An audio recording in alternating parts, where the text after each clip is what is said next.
Kita sanjungkan keharibaan Nabi besar Muhammad sallallahu alaihi wasallam. Allahumma salli ala sayyidina Muhammad wa ala alihi sayyidina Muhammad. Assalamu alayka ya Rasulullah. Yang kami hormati pembina Yayasan Swadaya Ummah Ustaz Sujian MA, dan juga yang kami hormati Ketua Dewan Pengawas Syariah Swadaya Ummah Ustaz Hikmatullah MSy. Kemudian juga yang kami hormati Direktur Eksekutif Las Swadaya Ummah Bapak Ahmad Rifa'i Tonga SHMH yang hadir, dan juga yang kami banggakan seluruh asatid semua yang hadir pada kesempatan kali ini, baik dari gerai zakat Las Swadaya Ummah ataupun yang baru bergabung. Bapak Ibu yang dirahmati oleh Allah Subhanahu wa taala, alhamdulillah pada hari ini kita berkumpul di sini dalam rangka yaitu pelatihan amil zakat Masjid Sekota Pekanbaru dengan tema Amil Kompeten Zakat Berdaya Umat Bahagia. Mudah-mudahan apa yang menjadi usaha kita, apa yang menjadi ikhtiar kita pada hari ini, Allah berkahi dan Allah berikan yang terbaik untuk kita.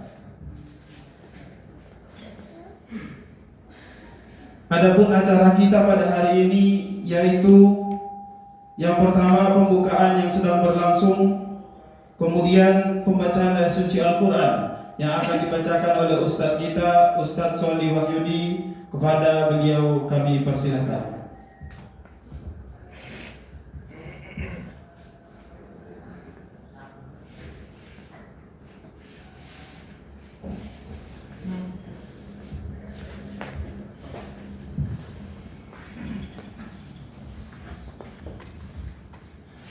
Bismillahirrahmanirrahim. Assalamualaikum warahmatullahi wabarakatuh.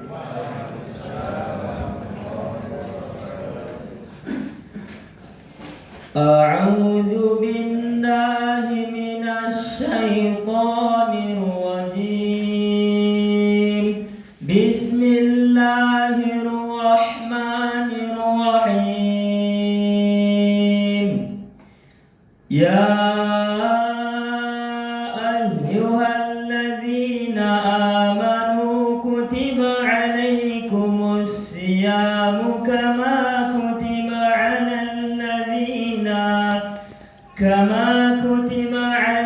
ladzina min qablikum la'allakum tattaqun. Ayyaman ma'ludat. Faman kana minkum maridan aw ala safarin fa'iddatun min ayyamin ukhar wa 'alal ladzina yuqimunahu fidyatun ta'amu miskin. Faman tatawwa'a khairan fahuwa khairun lahu wa an tasumu khairun lakum in kuntum ta'lamun. Sadaqallahul azim. Assalamualaikum warahmatullahi wabarakatuh.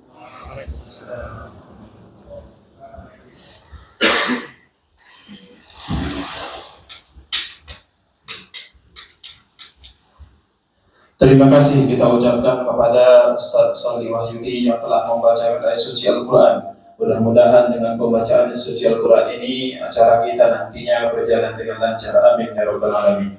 Kemudian acara selanjutnya yaitu kata sambutan dari Direktur Las Swadaya Ummah. Dalam hal ini akan disampaikan oleh Bapak Ahmad Rifa'i Tonga SHMH. Kepada beliau kami persilakan.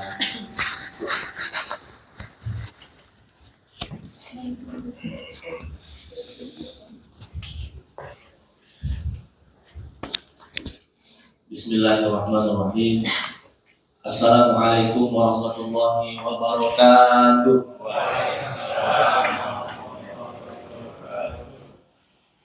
Alhamdulillah. Alhamdulillahilladzi al-qa'il khudh min amwalihim shadaqatan tutahhiruhum wa tuzakkihim biha wa shalli 'alaihim inna salataka sakanun lahum wallahu sami'un alim. Asyhadu an la ilaha illallah wahdahu wa asyhadu anna Muhammadan abduhu wa rasuluh. Amma ba'd. Pertama, tiada yang paling pantas kita ucapkan melainkan ucapan syukur alhamdulillah pada pagi hari ini, di bulan yang penuh berkah ini. Allah kumpulkan kita di tempat yang baik dengan orang-orang baik dalam acara agenda yang sangat baik untuk tujuan berkhidmat lebih baik kepada umat Islam dalam menjaga fikih, menjaga syariat Islam, yaitu zakat. Salawat dan salam semoga selalu tercurah kepada junjungan alam Nabi Muhammad sallallahu alaihi wasallam. Allahumma shalli wa sallim wa barik ala Muhammad wa ala ali Muhammad.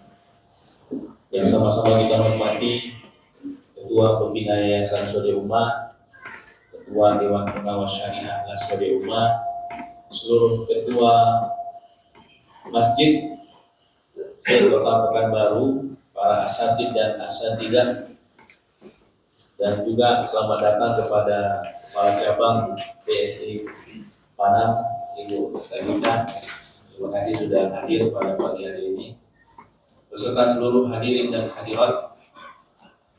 Semoga kita semuanya mendapatkan manfaat dan mendapatkan berkah dari agenda pelatihan amil zakat Masjid se-Kota Pekanbaru yang ditanya oleh Lembaga Amil Zakat Swadaya Ummah bersama dengan Kementerian Agama Kota Pekanbaru dan Majelis Ulama Indonesia Provinsi Riau. Bapak-bapak, ibu-ibu asatidz dan asatidzah, pertama kami ingin menyampaikan untayan kalimat ucapan terima kasih yang tiada terhingga atas kesediaan Bapak Ibu semuanya, para asatidz dan asatidzah telah hadir mengikuti agenda ini, agenda yang sangat penting sekali, apalagi dalam menyongsong berkhidmat dalam menerima zakat dan nanti melakukan penyaluran zakat di bulan Ramadan ini. Kita semuanya bersinggungan dengan itu, apalagi kita adalah pengurus-pengurus masjid, ketua-ketua masjid yang memiliki kewenangan dan juga memiliki otoritas untuk melakukan kegiatan-kegiatan positif di masjid yang kita berada di wilayahnya. Dan agenda ini Bapak Ibu hadirin, tujuannya adalah sebagaimana yang berada dalam tema amil kompeten, zakat berdaya, umat bahagia. Kita yakin dan percaya zakat akan berdaya dengan potensinya yang sangat luar biasa. Bukan hanya zakat fitrah saja, tetapi ada zakat mal yang di Pekanbaru ini, ada zakat penghasilan dan pendapatan, ada zakat perdagangan.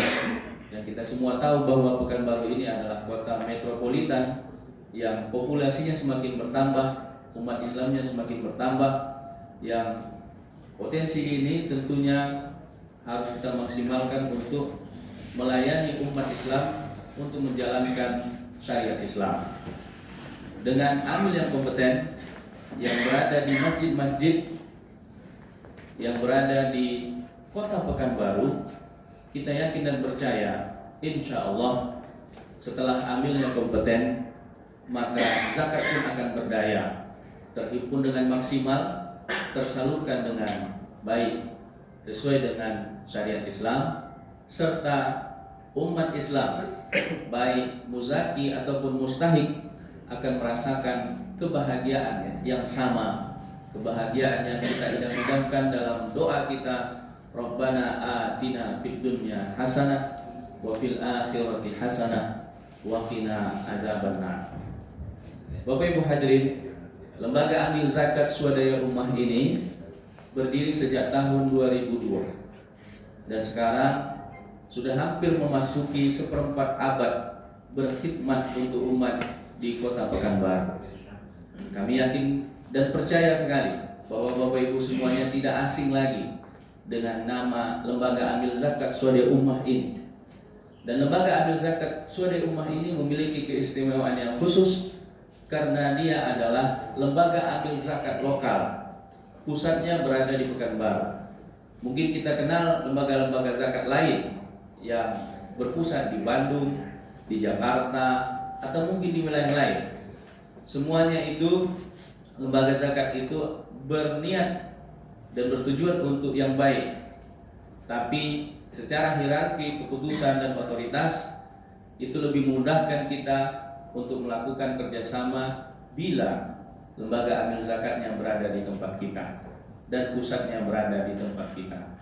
Oleh karena itu, harapan kami Bapak Ibu hadirin, para asatidz dan asatizah, seluruh ketua masjid dan seluruh pengurus masjid, kami mengajak mari kita sama-sama berkolaborasi dalam menyukseskan agenda berkhidmat dalam pengelolaan zakat ini.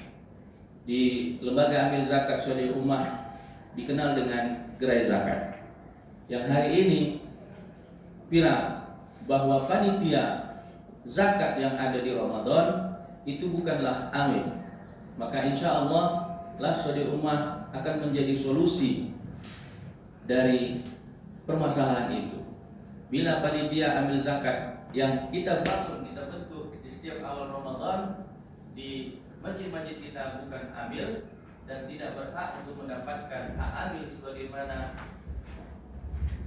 yang disebutkan dalam Undang-Undang Nomor 23 Tahun 2004 tentang pengelolaan zakat, maka secara solutif Swadaya Ummah hadir insya Allah untuk sama-sama kita join bersama wa ta'awanu 'alal birri wat taqwa untuk pengelolaan zakat bersama di masjid-masjid Bapak Ibu semuanya, para asatidz dan asatizah. Dan tentunya kami juga tidak ingin mendapatkan upeti, tidak ingin mendapatkan presentasi dari zakat yang dihimpun oleh Bapak Ibu, tapi justru kita hanya menjadi solusi.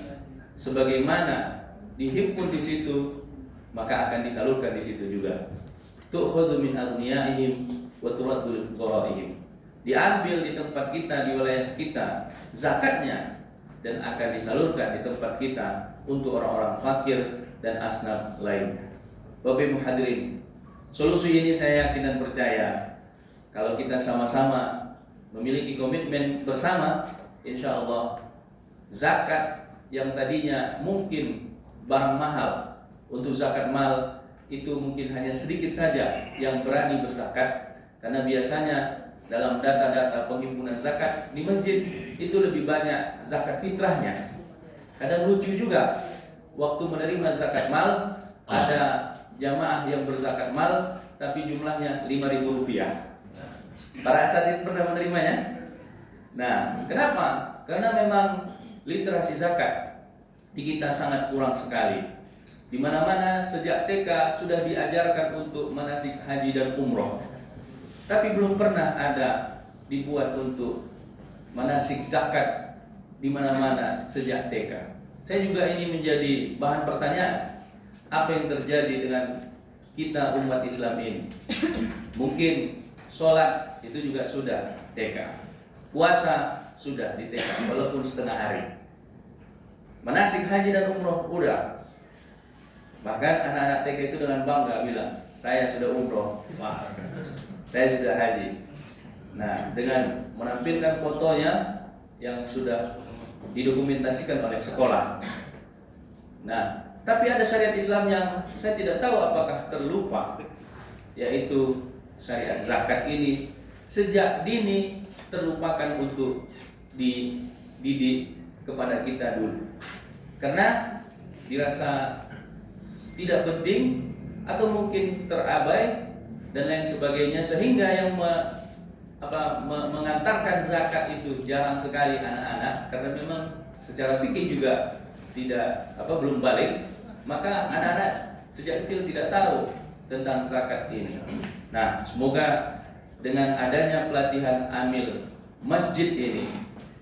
Kita bisa berkolaborasi bersama dalam hal peningkatan SDM amil yang berada di masjid-masjid, dan juga kita bisa share tentang SOP penghimpunan dan penyaluran, bahwa amil bukan hanya sekedar mengucapkan kami panitia amil masjid menunggu Bapak Ibu semuanya untuk berzakat di masjid. Silahkan, kami menunggu. Nah, sejak pukul sekian sampai pukul sekian. Lalu sang panitia tertidur di kamar yang dia ditempatkan di situ. Tak lama kemudian datanglah jamaah. Assalamualaikum. Ustadznya mengusap mata lalu bilang, ayo kita terima zakatnya.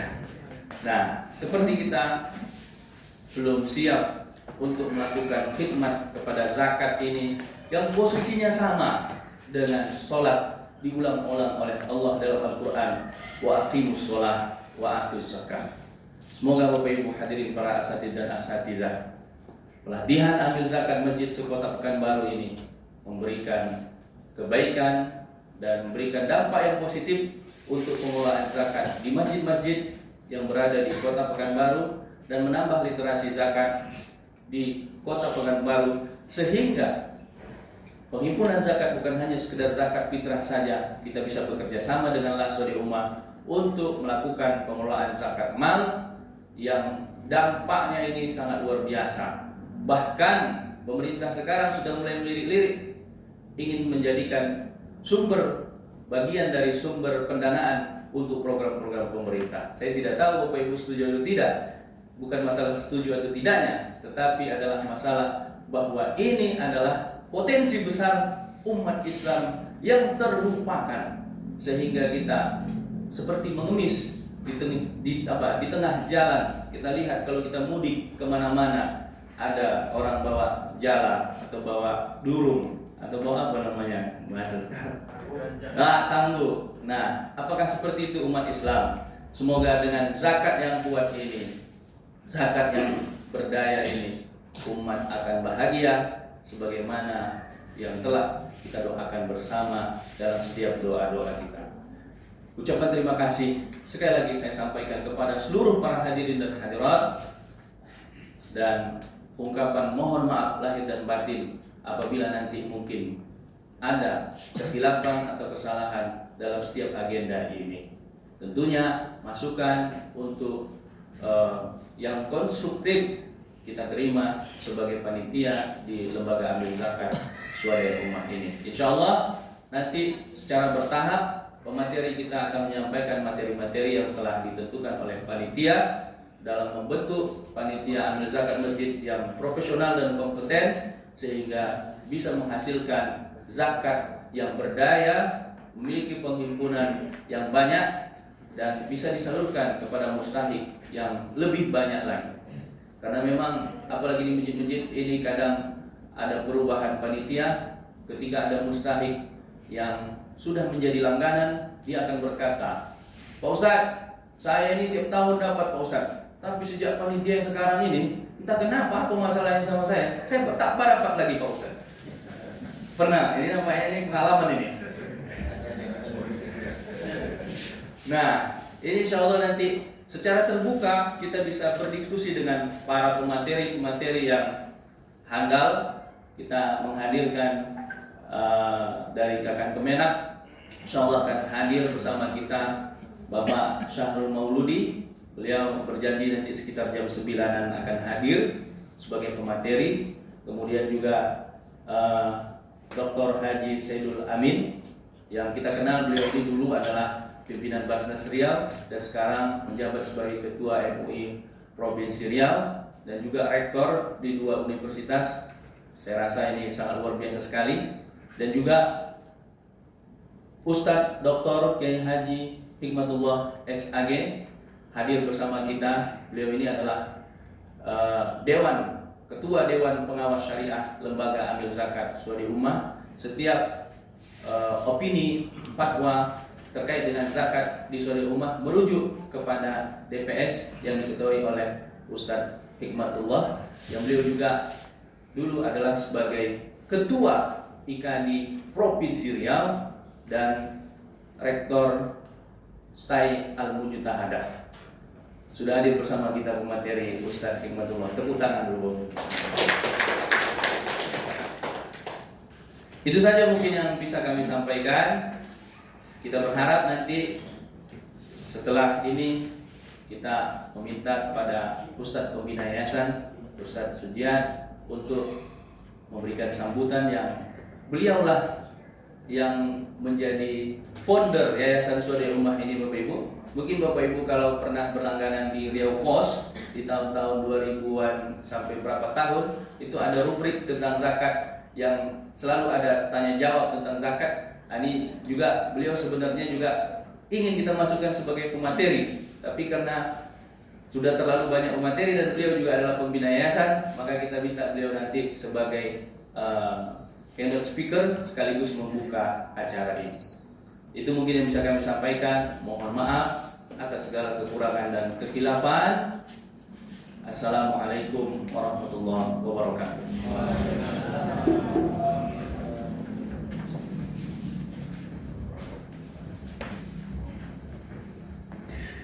Terima kasih kita ucapkan kepada Direktur Eksekutif Swadaya Ummah Bapak Ahmad Rifaidi Tonga SHMH yang telah menyampaikan kata sambutan dan juga arahannya di depan kita bersama.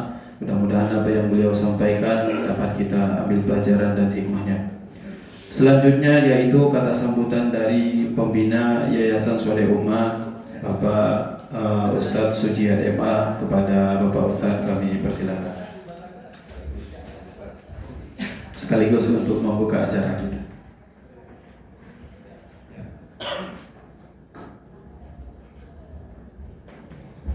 Bismillahirrahmanirrahim. Assalamualaikum warahmatullahi wabarakatuh.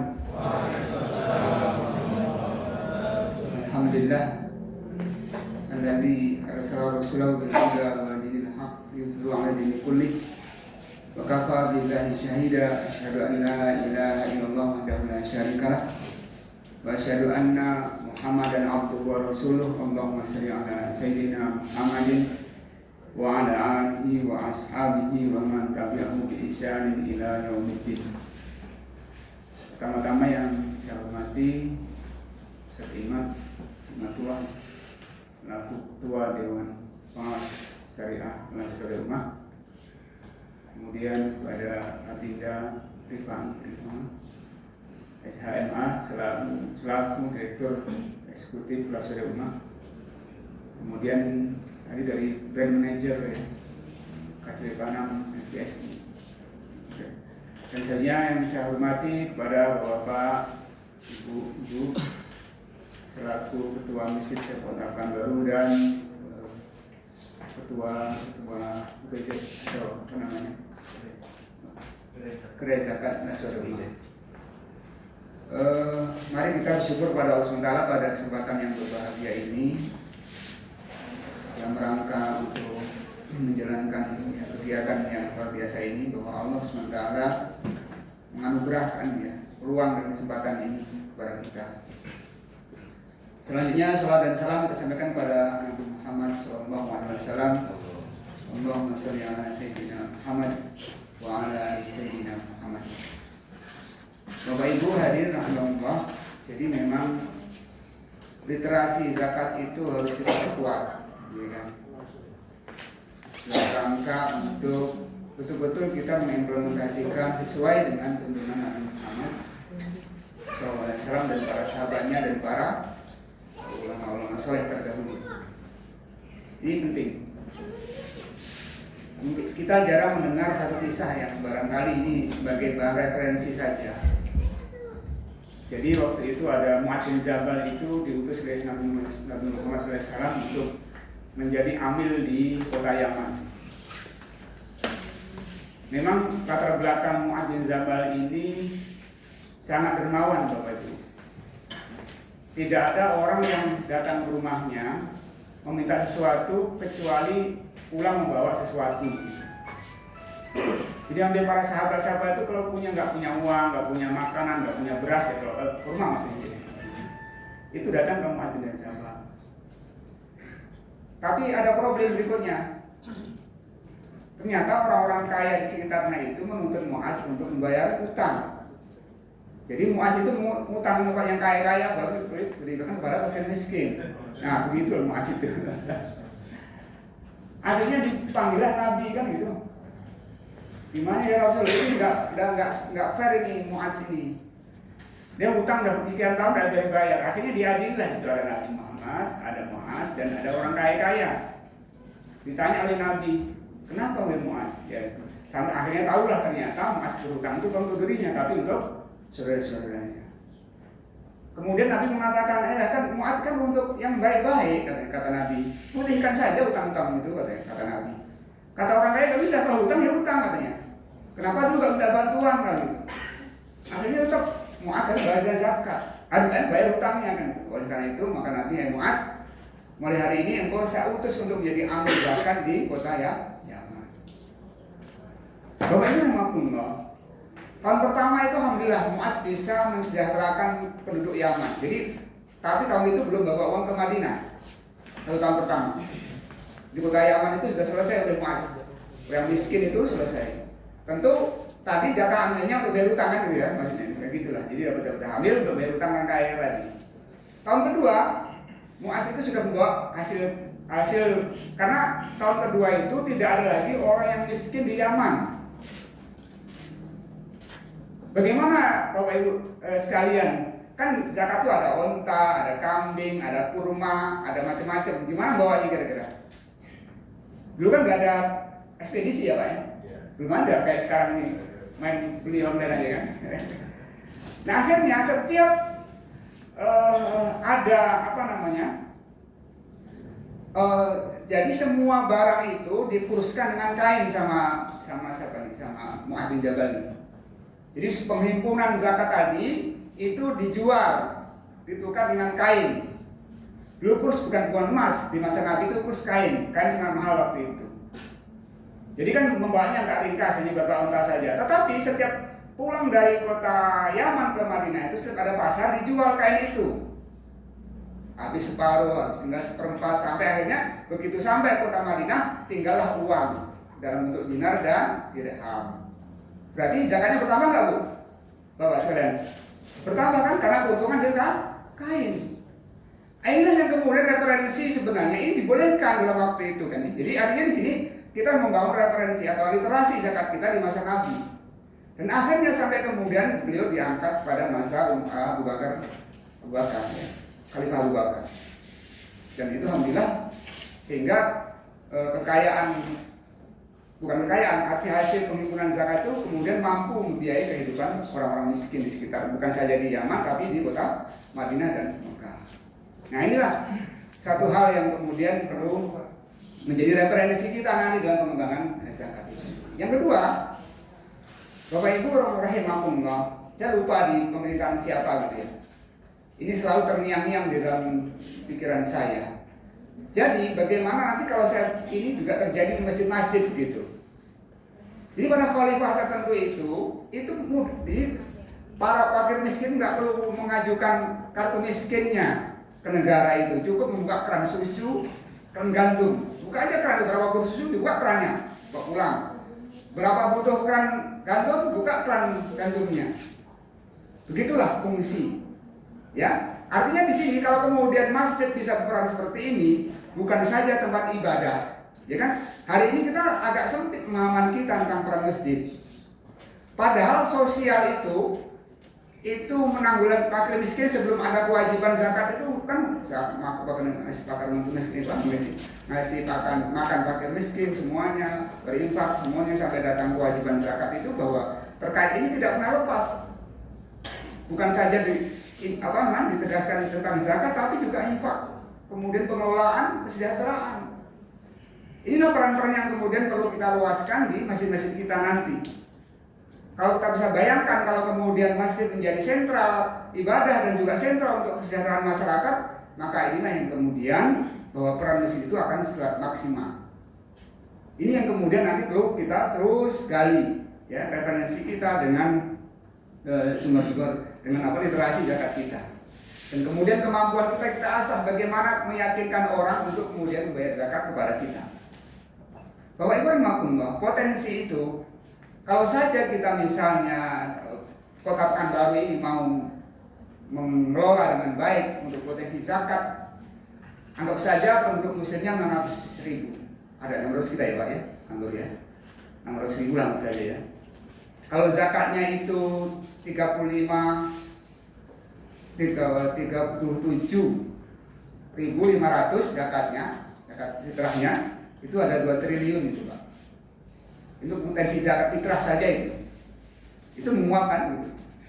Kadang-kadang kita juga itu pengelolaan kita dan mindset kita tentang zakat fitrah itu habis begitu saja, ya kan? Ya karena pengelolaan kita memang masih sangat mengikuti situasi yang belum berani melakukan gebrakan-gebrakan.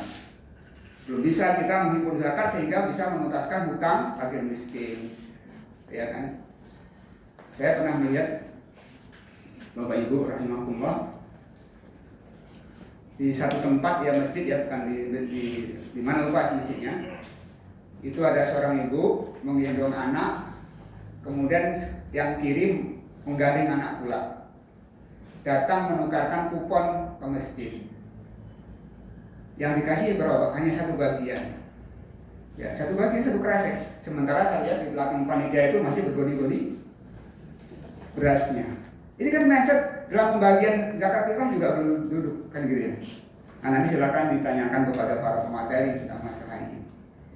Nah ini Bapak Rahmatullah, inilah kemudian kenapa sebabnya dalam sebuah pengelolaan zakat itu belum ada sebuah gebrakan-gebrakan yang luar biasa. Karena memang kita melihat ada situasi yang ini juga kita anggap satu yang baik lah, dengan tumbuhnya las-las atau basnas-basnas sebagainya itu baik.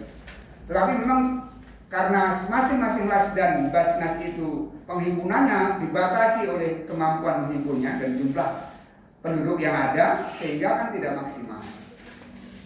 Tapi tidak masalah, kita harus memulai untuk yang baik ini. Makanya pada kesempatan ini, bahwa tema kita tadi disampaikan oleh direktur kita, yaitu bagaimana ambil itu kompeten, kemudian zakat berdaya, dan kemudian umat bahagia. Dan kita disajikan dalam materi nanti bersama pemateri-pemateri yang luar biasa. Ada Bapak Haji Sayyidul Amin, kemudian ada Bapak Syarul Mauludi, dan Ustadz kita, Ustadz Hikmatullah, selaku Ketua Dewan Pengawas Syariah kita.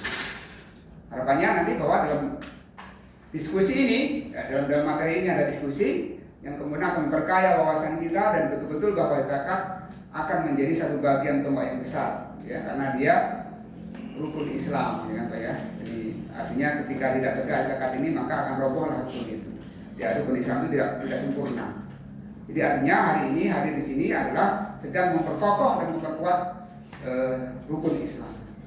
Nah, ini mindset yang sudah bangun, ya, bahwa kita bertemu di sini dalam hadir bersama dalam pelatihan ini dalam rangka bagaimana bahwa rukun Islam zakat ini bisa terkokoh sehingga memang betul-betul bisa menjadi salah satu solusi bagi kehidupan sosial masyarakat kita. Ya, kalau kita lihat di medsos di mana saja sedih sekali Bapak ya. Kemarin di mana tuh di NTT ya, gara-gara 10.000 anak nggak bisa beli pena dan buku harus bunuh diri. Terlepas mereka non muslim dan muslim, tapi banyak juga kisah-kisah yang lain, mencuri satu tandan pisang itu dan sampai dipukul-pukul dan sebagainya, padahal sekedar untuk makan. Ini jangan sampai terjadi, bukan Pak. Tanggung jawab kita, ya. Nanti ini yang harus kita coba bagaimana keinginan kita ini bahwa ke depan zakat itu menjadi salah satu mercusuar ekonomi Islam yang berkokoh ini. Ini harapan kita. Baik, warahmatullahi. Saya tidak memperpanjang waktu karena nanti ada pemateri yang handal, dan berikutnya di sini saya akan membuka acara pelatihan ya, ambil zakat masjid se-Kota Pekanbaru. Mari sama-sama mengucapkan Bismillahirrahmanirrahim. Dengan resmi pelatihan ambil zakat masjid se-Kota Pekanbaru dibuka. Assalamualaikum warahmatullahi wabarakatuh.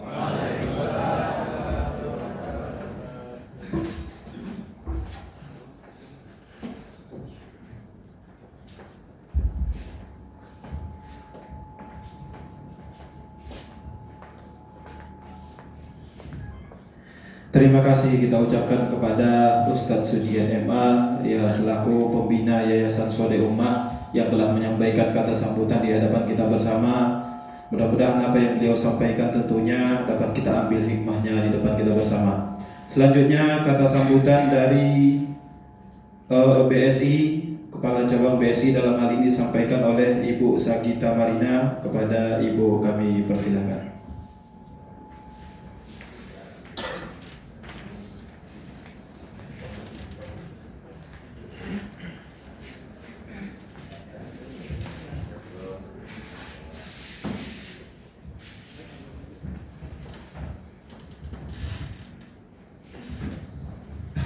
Bismillahirrahmanirrahim. Assalamualaikum warahmatullahi wabarakatuh. Yang sama-sama kami hormati Direktur Swadaya Ummah Ustadz Ahmad Rifai, pada Ketua Pembina Swadaya Ummah dan seluruh para peserta pelatihan amal zakat masjid dan para petinggi-petinggi di Swadaya Ummah yang tidak bisa saya sebutkan satu persatu. Alhamdulillah hari ini kami bisa berkolaborasi, bisa bersilaturahim sebenarnya dengan Swadaya Ummah Pekanbaru. Terima kasih banyak Pak Direktur atas waktunya kepada kami. Nah, sebenarnya Bapak dan Ibu, untuk pelatihan amal zakat masjid ini cerita menarik sebenarnya ya Pak, terkait dengan zakat. Kami pribadi pun atau kami secara institusi sebenarnya Bank Syariah Indonesia sangat mendukung untuk program-program seperti ini gitu ya. Nah, apalagi Swadaya Ummah dengan Bank Syariah Indonesia juga sudah menjalin kolaborasi atau kerjasama yang cukup baik, dan mudah-mudahan kolaborasi ini terus berjalan sehingga Bapak dan Ibu atau kita sebagai para peserta saat ini bisa mendapatkan ilmu atau bisa memberikan melaksanakan penerimaan zakat itu dengan baik nantinya gitu ya. Nah, kami di sini sebagai hadir di sini membersamai adalah mungkin di Bapak-bapak saat ini kan sebagai pengurus masjid gitu ya, sebagai pengurus masjid kami hadir di sini. Kalau seandainya selama ini mungkin masjid-masjid yang kita kelola ya, masjid-masjid yang kita kelola belum memiliki atau transaksionalnya masih secara manual. Mungkin yang selama ini kita hadapi seperti itu. Infak sedekah yang selama ini kita dapat itu masih kotak berjalan ya, kotak berjalan yang hadir di masjid-masjid. Sementara kita terus mengembangkan secara digitalisasi. Kami hadir di sini untuk membersamai bapak-bapak, ibu-ibu. Ketika masjid-masjid belum memiliki rekening, ya, nanti secara transaksional, gitu ya, untuk pembukaan rekeningnya kami bisa support dan bantu. Dan selanjutnya apa yang bisa kami berikan? Kami akan memberikan kris masjid yang saat ini sudah banyak diberlakukan atau dipergunakan di masjid-masjid besar.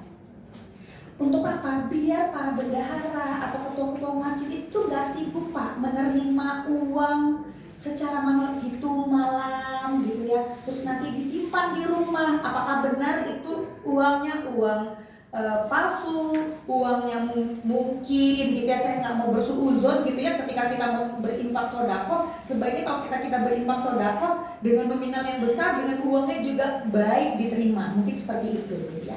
Nah, di sini kami bisa membantu dengan apa? Dengan pengelolaan transaksionalnya masjid.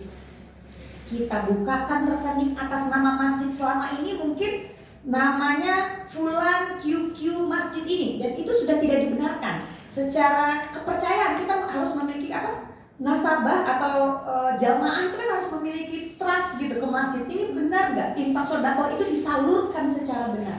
Kadang ada Masjid Ar-Rahman untuk zakat, Masjid Ar-Rahman untuk anak yatim misalnya seperti itu. Jadi ketika jamaah untuk berinfak sedekah yang bisa diberikan dan tersalurkan dengan benar. Nah, jadi mungkin para pengurus kami mengajak kepada Bapak Ibu pengurus masjid gitu ya. Mungkin mohon bisa disampaikan atau nanti kita bisa berdiskusi setelah ini. Persyaratannya sangat gampang gitu ya, tidak susah-susah. Jadi kita bisa berikan kemudahan-kemudahan. Bapak dan Ibu nggak usah datang ke kantor kami, misalnya jauh gitu ya. Karena kebetulan saya di BSI KCP Pekanbaru Panam yang di depan Pondok Pesantren Bagus Salam. Cukup nanti kita berkoordinasi, kami yang datang ke masjid-masjid Bapak dan Ibu. Jadi mungkin satu dan lain hal pengurusnya kerja, mungkin pengurusnya lagi di luar kota, nggak apa-apa. Nanti kami bantu yang datang fasilitasi ke masjid-masjid yang Bapak Ibu kelola. Nah itu satu. Dan kedua, Bapak dan Ibu, saya yakin mungkin masjid-masjid saat ini sudah memiliki fasilitas, bukan supermarket, apa sih namanya Pak, usaha, unit usaha. Seperti apa? Contohnya kantin, ya kayak gitu ya. Ada Pak, masjid-masjid saat ini yang memiliki kantin pengelolaannya sendiri.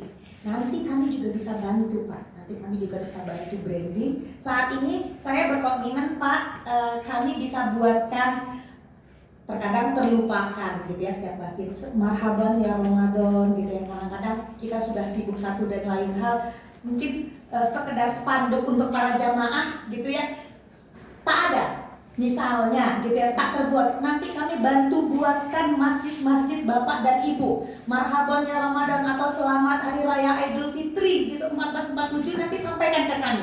Kami bantu cetakkan untuk masjid-masjid yang Bapak Ibu yang ada di ruangan ini. Insya Allah kami siap support Pak, walaupun mungkin bantuan itu tak seberapa, tapi terkadang hal-hal yang seperti itu ketika melihat masjid sudah lengkap dengan yang hal-hal yang kecil itu, mungkin jamaah juga ikut senang. Mungkin itu aja Pak Ustadz gitu ya dari kami. Mudah-mudahan kami juga bisa, kami hadir di belakang kalau seandainya mumpung saat ini adalah bulan Ramadan, bulan yang berkah, bulan yang suci. Kami dari Bank Syariah Indonesia juga memiliki produk tabungan haji. Mungkin saatnya kami ingin menggugah bapak-bapak dan ibu-ibu di sini. Kalau seandainya belum memiliki, sudah punya niat ingin ke tanah suci, tapi kita belum mengetuk pintu rumah Allah itu. Tapi bagaimana, dengan cara seperti apa kita mengetuk pintu rumah Allah? Dengan cara memiliki tabungan haji. Tabungan haji tidaklah sesulit yang kita bayangkan, harus dananya 25 juta baru bisa terdaftar. Iya, untuk daftar porsi memang benar 25 juta. Tapi untuk membuka tabungannya cukup dengan setoran 100.000. Bapak dan Ibu sudah memiliki tabungan haji ataupun umroh. Mari sama-sama kita niatkan, mudah-mudahan di bulan suci, bulan Ramadan ini kita semuanya mendapatkan keberkahan oleh Allah Subhanahu wa Ta'ala. Terima kasih banyak Bapak dan Ibu. Mudah-mudahan agenda pelatihan Anda zakat Masjid Sekota Pekanbaru bisa berjalan dengan lancar. Terima kasih. Sebelumnya mohon maaf jika ada salah kata. Saya tutup. Wabillahi taufiq wal hidayah. Assalamualaikum warahmatullahi wabarakatuh.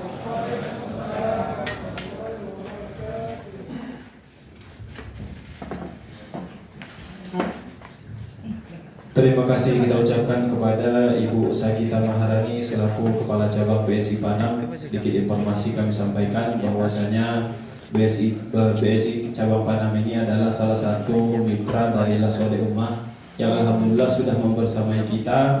Pada kesempatan kali ini kami ucapkan ribuan terima kasih. Selanjutnya yaitu doa yang akan dibawakan oleh Bang Patromi Ramdon. Kepada Bang Patromi kami persilakan.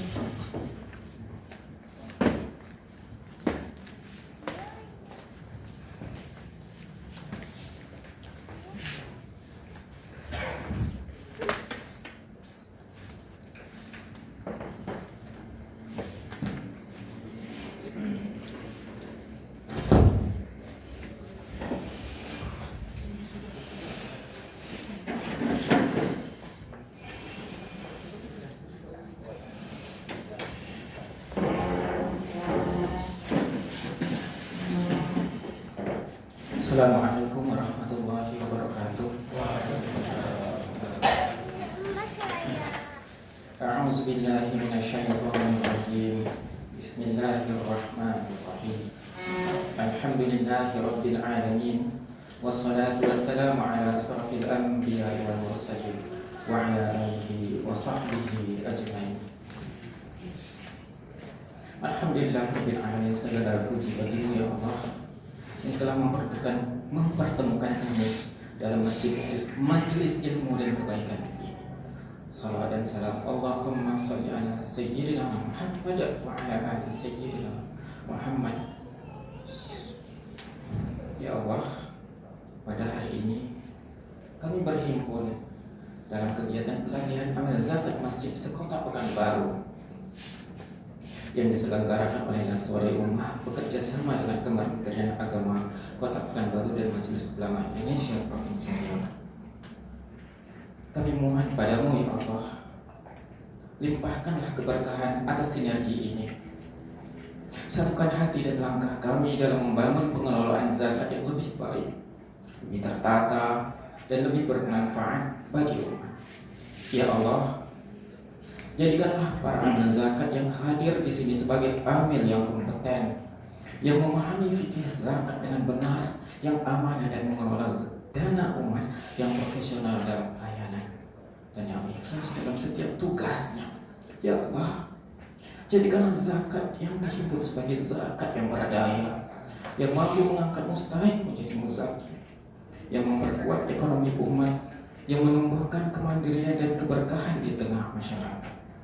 Ya Allah, jadikanlah dengan zakatmu ini lahir umat yang bahagia.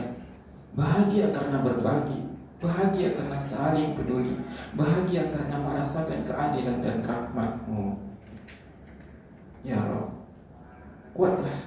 kuatkanlah sinergi antara lembaga zakat, masjid dan pemerintah serta ulama. Jauhkan kami dari perselisihan, kesalahpahaman dan kelalaian dalam amanah. Ya Allah, bukakanlah pintu kemudahan dalam menghimpun dan menyalurkan zakat, infak dan sedekah. Jadikan kegiatan ini sebagai ilmu yang sangat bermanfaat dan amal jariah yang terus mengalir pahalanya hingga akhir hayat kami. Hingga akhir hayat kami ya Allah. Hingga akhir hayat kami. Rabbana taqabbal minna innaka antas samiul alim wa tub alaina innaka antat tawwabur rahim. Rabbana atina fid dunya hasanah wa fil akhirati hasanah wa qina adzaban nar. Walhamdulillahi rabbil alamin. Assalamualaikum warahmatullahi wabarakatuh.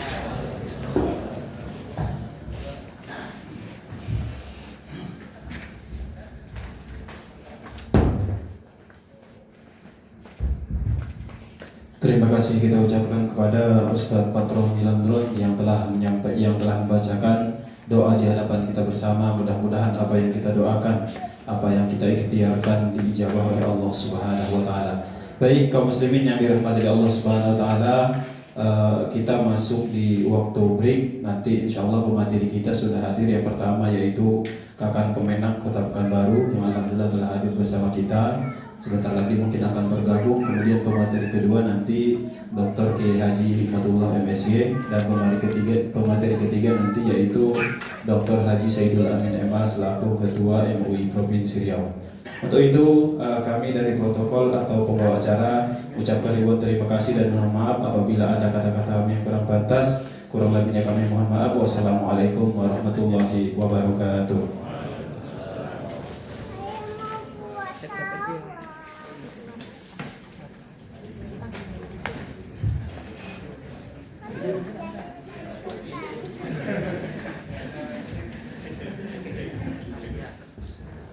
Bapak Ibu jamaah yang dirahmati Allah Subhanahu wa taala, sedikit informasi kami sampaikan. Swadaya Ummah hari ini concern dalam membantu saudara kita yang ada di Palestina. Apa yang mereka alami tentu kita sudah sama-sama tahu. Apa yang mereka rasakan tentu kita sudah sama-sama tahu. Untuk itu pada kesempatan kali ini nanti akan kita bagikan amplop yang untuk program Peduli Palestina. Nanti boleh diisi seikhlasnya, dan mudah-mudahan tentunya dengan donasi ini sedikit yang kita bisa berikan, sedikit yang bisa kita aturkan, mudah-mudahan ini bermanfaat untuk saudara kita. Nanti insya Allah akan dibagikan oleh tim kita dari Swadaya Ummah. Demikian, terima kasih. Wassalamualaikum warahmatullahi wabarakatuh.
Pergi ke pasar beli selasih. Mana cakepnya ini? Itu udah lapar ini memang agak lain. Pergi ke pasar beli selasih. Singgah sebentar di Jalan Riau. Kita sambut dengan hati yang bersih Bapak Kakan Kemenak Kota Pekanbaru. Tepuk tangan kepada Bapak Kakan Kemenak Kota Pekanbaru, Pak Dr. Haji Syahrul Mauludi MA, insyaallah akan menyampaikan materi tentang zakat dan bulan Ramadan. Bismillahirrahmanirrahim. Assalamualaikum warahmatullahi wabarakatuh. Alhamdulillah, alhamdulillahilladzi al-qa'il wa aqimus shalah wa atuz zakah warka'u ma'ar raki'in. Wassalatu wassalamu ala Rasulillah wa ala alihi wa ashabihi wa mawala. Bapak-bapak, ibu-ibu peserta pelatihan Amil Masjid se-Kota Pekanbaru, alhamdulillah telah hadir bersama kita dua pemateri yang sudah kita tunggu-tunggu. Alhamdulillah hadir Bapak Kakan Kemenak. Tepuk tangan dulu untuk Bapak Kakan Kemenak. Juga Ketua Dewan Pengawas Syariah Nasional Umat Ustaz Dr. Hikmatullah. Tepuk tangannya Bapak Ibu. Insyaallah dua pemateri untuk sesi pertama ini langsung kita buat secara paralel. Nanti di awal akan disampaikan oleh Bapak Kakan Kemenak, setelah itu disambung oleh Ketua DPS, dan setelah itu kita ada sesi diskusi. Baik, Bapak Ibu hadirin Allah Subhanahu wa taala, mari kita buka sesi pertama ini dengan mengucap basmalah. Bismillahirrahmanirrahim. Tanpa perpanjang waktu dan mukaddimah dari moderator, kita semua sudah pada tahu bahwa Bapak Syahrul Mauludi MA juga mungkin di sesi pertama pelatihan ambil zakat masjid, bagi yang pernah ikut setahun atau 2 tahun sebelumnya, beliau ini juga sebagai pemateri di acara yang sama.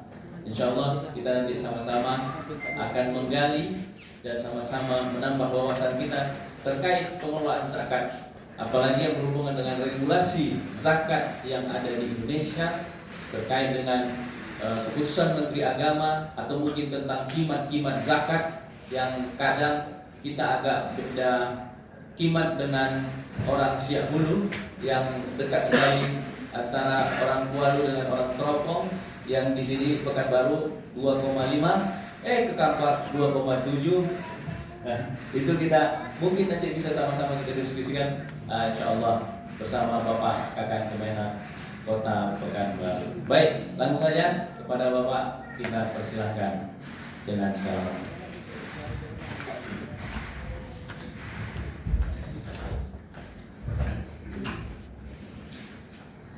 Bismillahirrahmanirrahim. Assalamualaikum warahmatullahi wabarakatuh. Alhamdulillahirabbil alamin wa bihi nasta'in ala umuri dunya waddin. Wassalatu wassalamu ala asyrafil anbiya'i wal mursalin wa ala alihi wa sahbihi ajma'in. Asyhadu an la ilaha illallah wahdahu la syarika lah wa asyhadu anna Muhammadan abduhu wa rasuluhu la nabiyya ba'da, amma ba'd. Bismillah Allah Ta'ala wassalam wa az-zakah wa raka'u ma'ar-raki'in. Qala aidan subhanaka la ilma lana illa ma 'allamtana innaka antal alimul hakim. Subhanallah. Yang sangat dihormati Bapak Pengawas Syariah Lembaga Zakat Nasional, Bapak Rahmatullah yang hadir bersama dengan kita, Bapak-bapak, ibu-ibu, para pengurus Lembaga Zakat Swadaya Ummah yang hadir, dan bagian daripada inisiator kegiatan kita pada pagi hari ini, termasuk yang menjadi moderator dalam kegiatan kita ini. Selanjutnya yang saya banggakan, Bapak dan Ibu, orang tua saya, para pengurus masjid musola yang hadir,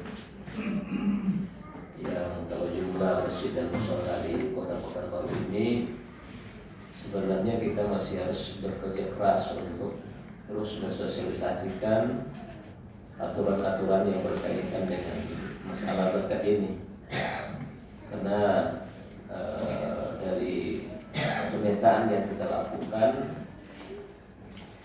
masih banyak di antara pengurus atau pengelola zakat di masjid-masjid yang belum mendapatkan informasi yang terkini tentang hal-hal yang berkaitan dengan pengelolaan zakat. Padahal undang-undang dan regulasi tentang zakat itu sudah sangat banyak. Tahun 2015, 2099 banyak lagi aturan-aturan yang nanti juga akan kita jelaskan. Tapi saya yakin dan percaya kebanyakan daripada para pengurus-pengurus masjid yang mereka juga mengambil bagian untuk menerima zakat belum mendapatkan informasi secara terintegrasi tentang hal ini. Dan ini tentunya menjadi tanggung jawab kita bersama. Kenapa ya? Zakat ini adalah salah satu kekuatan ekonomi umat yang memang harus dikelola dengan baik dan juga di-manage dengan baik supaya maslahatnya lebih besar. Jadi ini tentunya harus kita support bersama-sama bagaimana kekuatan-kekuatan umat dari umat untuk umat ini kita perkuat, sehingga diharapkan nanti akan bisa membawa kesejahteraan bagi umat juga dan maslahat-maslahat yang lain untuk kepentingan umat Islam, komunitas di Indonesia, bangsa dan negara tentu.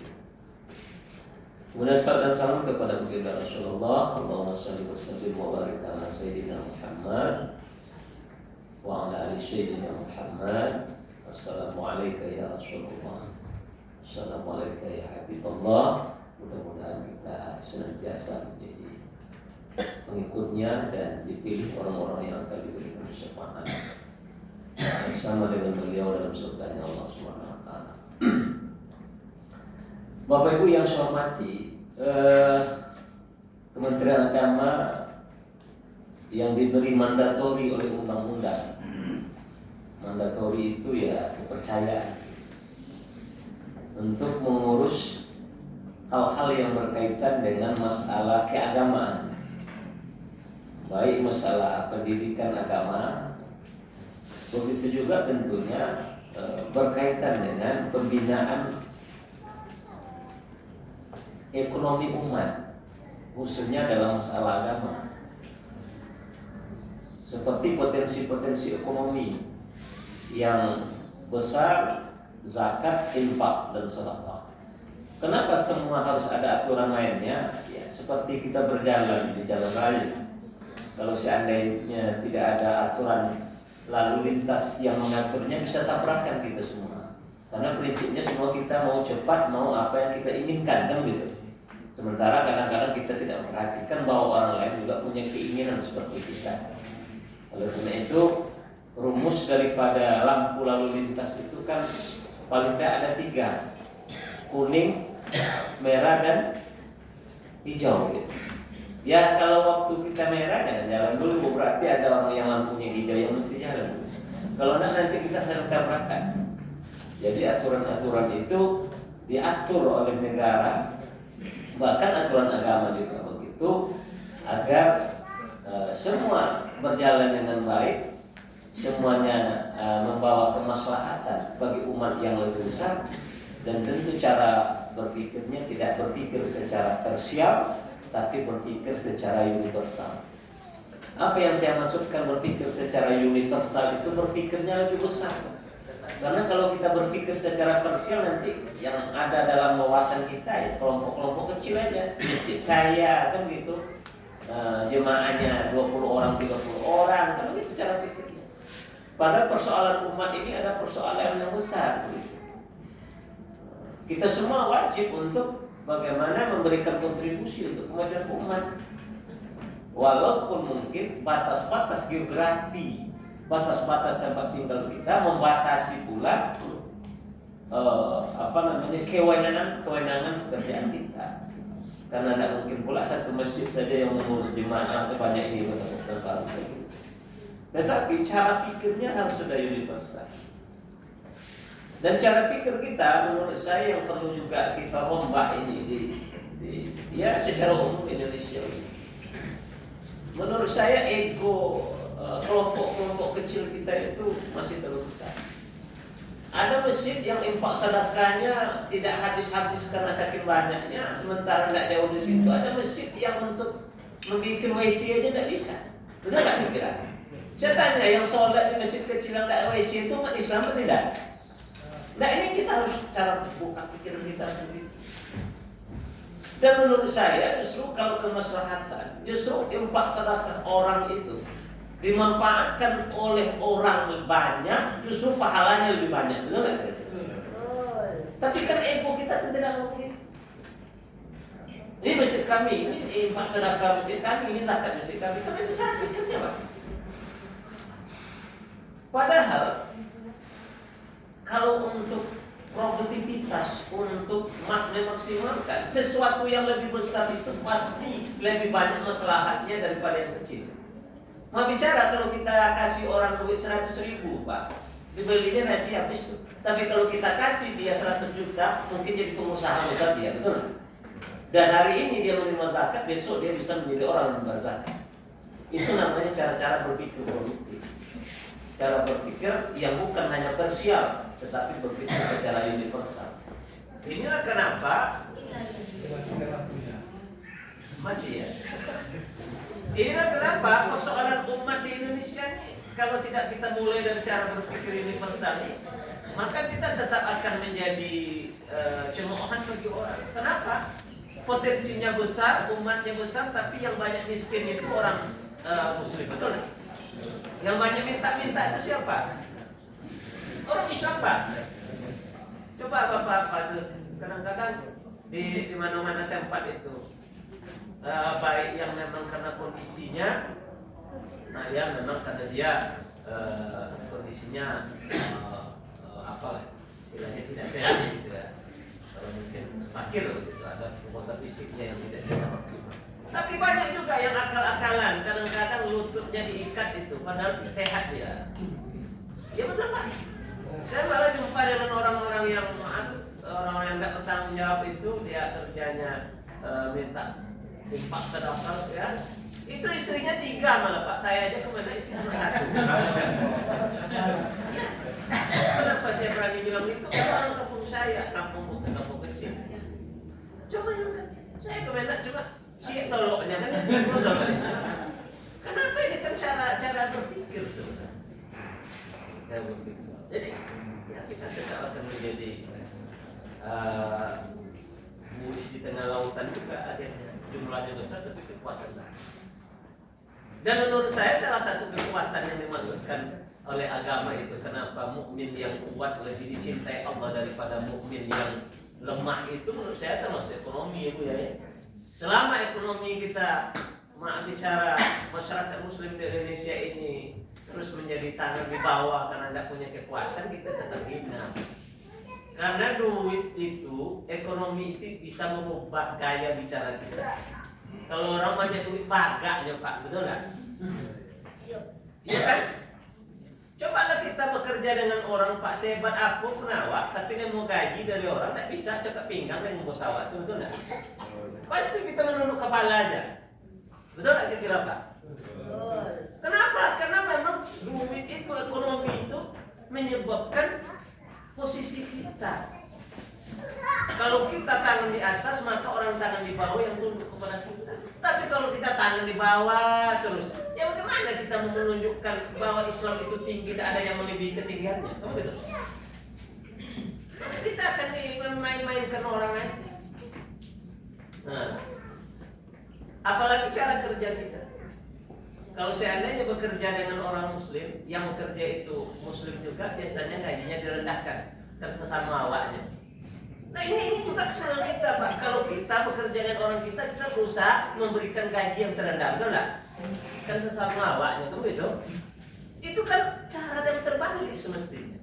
Semestinya karena sesama kita itu yang mestinya harus diberikan lebih, betul nggak? Beda justru kalau kita sama kita kan sesama awaknya. Kalau dengan orang lain yang bekerja umpamanya digaji 15.000 sehari, sama awak 5.000 ya lah, tau gitu. Ini kan mulai tidak menyebabkan Islam tidak manusiawi.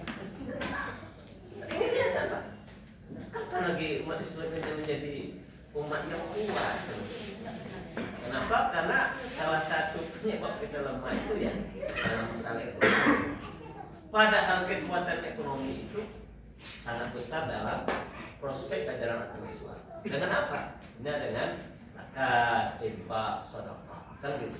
Tetapi kekuatan itu seperti gunung es yang baru kelihatan sedikit, padahal di bawahnya masih besar tapi belum terkoordinir dengan baik, terlaksana dengan baik. Bagaimana memanagenya itu artinya bagaimana teknisnya, bagaimana apa tadi kekuatan yang khusus.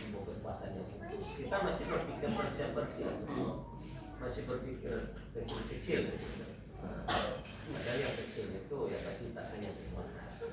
Karena ketakutan kebangkitan Islam itu bukan ketakutan masalah semangat iskariman umat sahidan menurut saya. Pokoknya kalau Islam saya lihat dari lama. Karena menurut saya cara jihad yang sekarang itu tidak hanya jihad yang fisik, tapi berjihad dengan intelektual. Kalau kita berjihad hanya dengan tenaga membabi buta atau bunuh diri, dan itu tidak punya kekuatan. Mudah orang tuh strategi.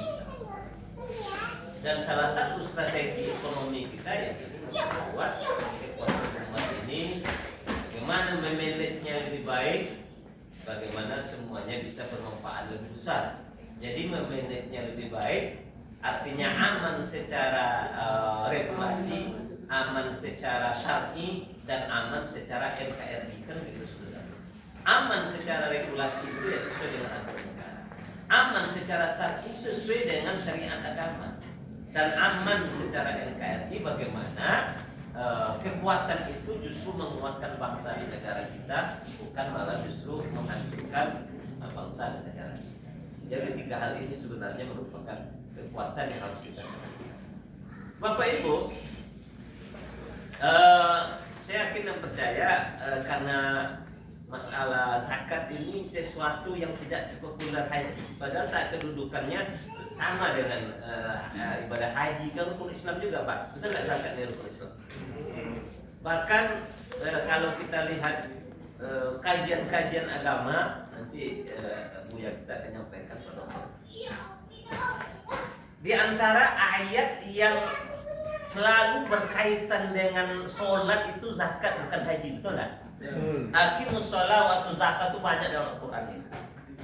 Artinya ada ekuivalen, ada kesejajaran antara kewajiban melaksanakan sholat dengan membayar zakat sebenarnya. Bahkan dalam salah satu hadis yang pernah saya baca, di antara 10 golongan orang yang sholatnya diterima itu adalah orang yang sholat dia sampai nisabnya tapi tidak membayar zakat. Kenapa? Karena perintahnya setara dia sebenarnya. Tetapi memang trennya berbeda dengan rukun Islam yang lain, terutama haji misalnya. Orang yang pulang haji itu dia akan dapat gelar Pak Haji begitu. Walaupun tahu ibadohnya tidak cukup putarannya. Ya, karena saya juga sering menjadi petugas haji, Pak. Gagah-gagahan pulang kampung itu kalau Pak menyumbang ke masjid lupa membuat H di pangkalnya, nah itu sumbangan tarik lagi loh ya. Iya. Nah. Jadi apa yang saya maksudkan? Ini adalah sebuah kewajiban secara agama ini. Ini berkah kita semua nih, itu kembalinya. Ya. Secara kewajiban dalam ajaran agama kita jelas ini. Nah, jelas ini adalah sebuah kewajiban yang memang mesti dilaksanakan oleh umat Islam sesuai dengan ketentuan syar'i. Ya kalau zakat tentu sampai nisabnya, ada haulnya, ada hitungannya ya, itu jelas. Kalau infak dan sedekah ya semuanya kita bisa memberikan infak dan sedekah sesuai dengan kondisi-kondisi kita. Maka Bapak Ibu yang saya hormati, negara hadir, negara perlu hadir untuk bagaimana menyatukan potensi yang dimiliki umat ini. Dan salah satu bentuk negara hadir ini, Bapak Ibu, yang menurut saya sangat istimewa kita di Indonesia, setahu saya negara yang memang hadir untuk mengurus persoalan agama yang paling maksimal di dunia ini di Indonesia, Pak. Di mana tahun 1946 para father pendiri bangsa ini mendirikan kementerian namanya Kementerian Agama. 3 Januari 1946 kita merdekakan 17 Agustus 1945. Kenapa? Ini tentunya merupakan salah satu tindak lanjut dari Piagam Jakarta. Piagam Jakarta itu sebagai simbol kekuatan negara kita, di mana ada titik temunya di situ. Kita bukan negara agama, Pak. Nah, kalau Iran itu kan negara Islam Iran, ada lagi negara-negara yang lain memang negara agama. Kita bukan negara agama, tetapi kita negara yang beragama. Apa bedanya? Kalau negara agama dia identik dengan satu agama. Umpamanya negara Islam Indonesia, umpamanya itu kan namanya negara agama. Kita negara nasional tapi beragama. Dan dalam undang-undang kan dijelaskan bahwa ada 6 agama yang diakui untuk bisa hidup di negara kita. Tetapi mayoritasnya adalah umat Islam. Walaupun entah ini dinamika pertumbuhan penduduk, jumlah penduduk muslim di Indonesia ini kalau dulu 90 sekian persen, sekarang tinggal 80 sekian ya. Nah, itu mungkin karena orang lain juga dia bertambah penduduknya. Tetapi kita tetap tentunya mayoritas umat yang mayoritas yang punya kekuatan. Sayangnya mayoritas kita itu belum bisa terkonsolidasi dengan baik. Kita ini masih mudah dipecah-pecah begitu. Kita ini hanya dimanfaatkan ya untuk kepentingan sesaat dan ya ini sedikit politis juga. Tapi kita tidak boleh buta juga dengan politik. Kita hanya sering menjadikan makanan seperti dipiring oleh para orang punya kepentingan, di kelompok-kelompokkan kita kan gitu. Nah itu tidak masalah agama, Padahal seluruhnya tidak bisa lepas dari agama sebenarnya. Itu masalah dunia aja jawabannya. Jadi kalau dunia itu biarlah kita baca aja, kecuali itu kan. Padahal itu kan cara orang memanfaatkan aja. Jadi oleh karena itu apa itu? Kehadiran negara ini penting. Bagaimana supaya kekuatan-kekuatan ekonomi umat ini perlu ada regulasi yang mengaturnya. Maka Kementerian Agama dan pemerintah sudah mengeluarkan aturan-aturan, ada namanya undang-undang tentang pengelolaan zakat. Mungkin bisa dilihat di situ. Regulasi zakat di Indonesia itu sudah sangat banyak. Kalau regulasi yang paling hakiki dan mendasar ya adalah Al-Quran dan hadis ya. Nah, sebenarnya undang-undang ini kan untuk menindaklanjuti daripada Al-Quran dan hadis. Jadi tidak lagi menurut saya di antara kita yang punya paham bahwa zakat ini tidak wajib bagi yang sampai nisabnya, semua kita pasti sudah pahamnya seperti itu. Ini banyak sekali undang-undangnya Pak. Ada Undang-Undang Republik Indonesia tahun nomor 28 tahun 99 tentang pengelolaan zakat. Undang-Undang 23 tahun 2011 tentang pengelolaan zakat lagi. Peraturan pemerintah nomor 60 2010 tentang zakat atau sumbangan keagamaan yang sifatnya wajib yang boleh dikurangkan dari penghasilan bruto. Ini yang mengatur tentang bahwa jumlah zakat ini bisa mengurangi pajak. Jadi di sini diatur. Banyak nih aturan-aturannya yang sebenarnya menjadi kekuatan bagi kita untuk mengembangkan tata kelola dan manajemen pengelolaan zakat, infak dan sedekah di negara kita ini sebagai negara mayoritas Islam. Kemudian lanjut di sebelahnya, regulasi zakat di Indonesia itu yang secara internal ya, secara lebih rinci lagi itu sudah ada PMA nomor 5 tahun 2016 tentang cara pengenaan sanksi administrasi dalam pengelolaan zakat. Jadi kalau ada pengelolaan zakat yang tidak sesuai dengan aturan itu bisa dikenakan sanksi administratif. Umpamanya ada lembaga yang ngaku-ngaku sebagai pengelola zakat sementara dia tidak terdaftar, itu bisa dicabut izinnya Pak. Kalau izinnya sudah dicabut berarti kekuatan hukumnya tidak ada lagi. Kalau dilaksanakan berarti melanggar undang-undang dan ini bisa kena pidana Pak. Nah, kan begitu. Kemudian keputusan Menteri Agama nomor 114 tahun 2014 tentang pembentukan Badan Amil Zakat Nasional Provinsi, bahkan sampai ke tingkat kabupaten kota. Kemudian ada keputusan Menteri Agama nomor 333 tahun 2015 tentang pedoman pemberian izin pembentukan lembaga amil zakat. Ini kita sekarang ini yang memotori kegiatan kita ini adalah lembaga amil zakat. Ini sudah ada aturannya, jadi artinya mereka bukan buat-buat sendiri gitu. Sudah ada keputusan Menteri Agamanya nomor 333 tahun 2015. Kemudian ada lagi keputusan Menteri Agama nomor 606 ya, tahun 2020 tentang pedoman audit syariah. Oleh karena itu lembaga zakat itu juga ada pengawas syariahnya, supaya seperti yang saya katakan tadi, tepat caranya, aman regulasi, aman syar'i, aman NKRI. Jadi semuanya harus ada standarnya. Nah, nanti baru kita akan sampai kenapa perlu ada penguatan dan kolaborasi antara pengumpul zakat ini yang namanya undang-undang kan belum jelas nih. Dikatakan lembaga zakat enggak juga dia. Dikatakan unit pengumpul zakat, siapa yang sekarang jadi unit pengumpul zakat itu? Nah, ini perlu kita perkuat ini. Kita kembangkan sedikit wawasan kita apa tujuannya dan untuk apa, kenapa harus dilakukan. Kan gitu.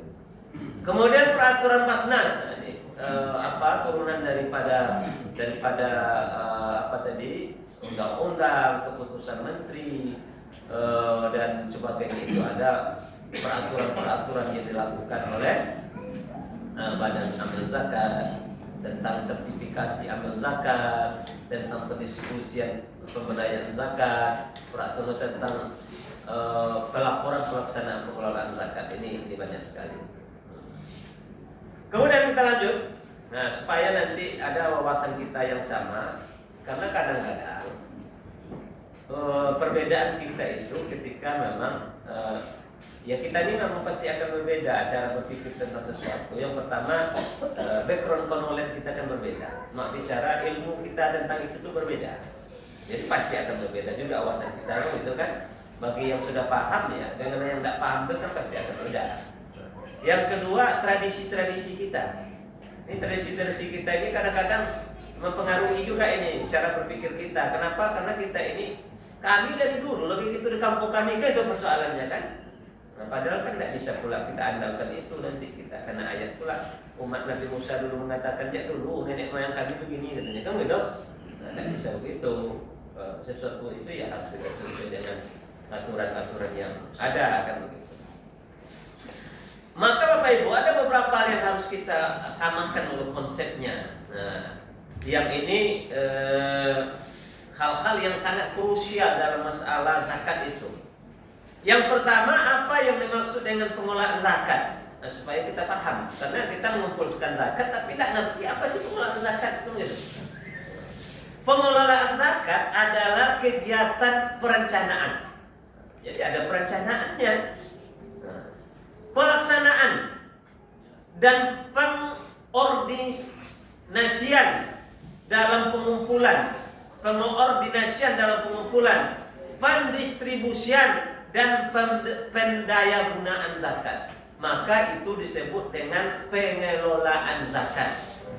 Jadi kalau ada orang mengumpulkan zakat tapi tidak punya perencanaan, tidak ada organisasian, tidak jelas pendistribusian dan tidak ada pendayagunaan zakatnya, berarti sebenarnya dia tidak berhak untuk mengelola zakat.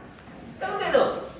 Karena syarat dikatakan pengelola adalah sebuah kegiatan yang ada perencanaannya, ada pelaksanaannya, ada pengorganisasiannya, ada pendiskusiannya, dan ada pendayagunaannya. Itu baru dikatakan pengelolaan.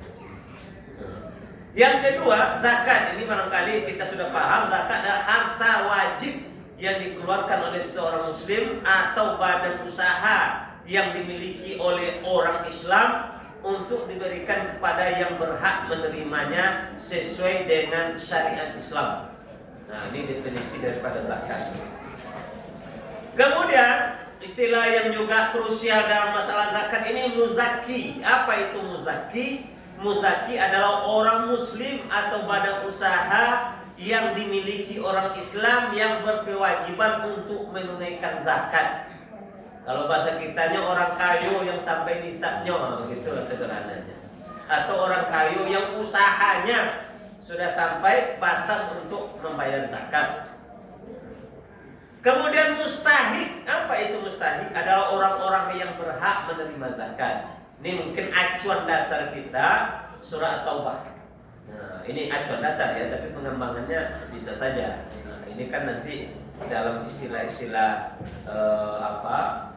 kondisi yang ada di Indonesia mungkin ada hal-hal yang irisan-irisannya yang kita sesuaikan. Kemudian ada lagi dua jenis zakat ini. Yang pertama zakat mal, adalah harta yang dikeluarkan oleh muzaki melalui amil zakat resmi untuk diserahkan kepada mustahik. Nah, ini kan kenapa ada istilahnya amil zakat resmi?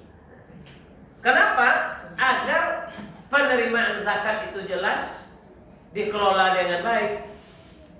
Nah, tidak tidak golok-golok lah. Jalan sonjoai menjelang maghrib kan golok-golok namanya. Dikatakan terang betul, tidak pula. Dikatakan gelap betul, tidak pula. Remang-remang gitu.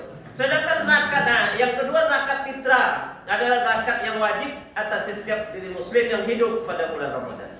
Jadi Bapak Ibu, saya melihat pengalaman saya di Kota Pekanbaru, ada pengumpul-pengumpul zakat di masjid itu yang kadang dia di samping mengumpulkan zakat fitrah ini, masa zakat mal demonya juga gitu. Betul nggak Pak? Iya.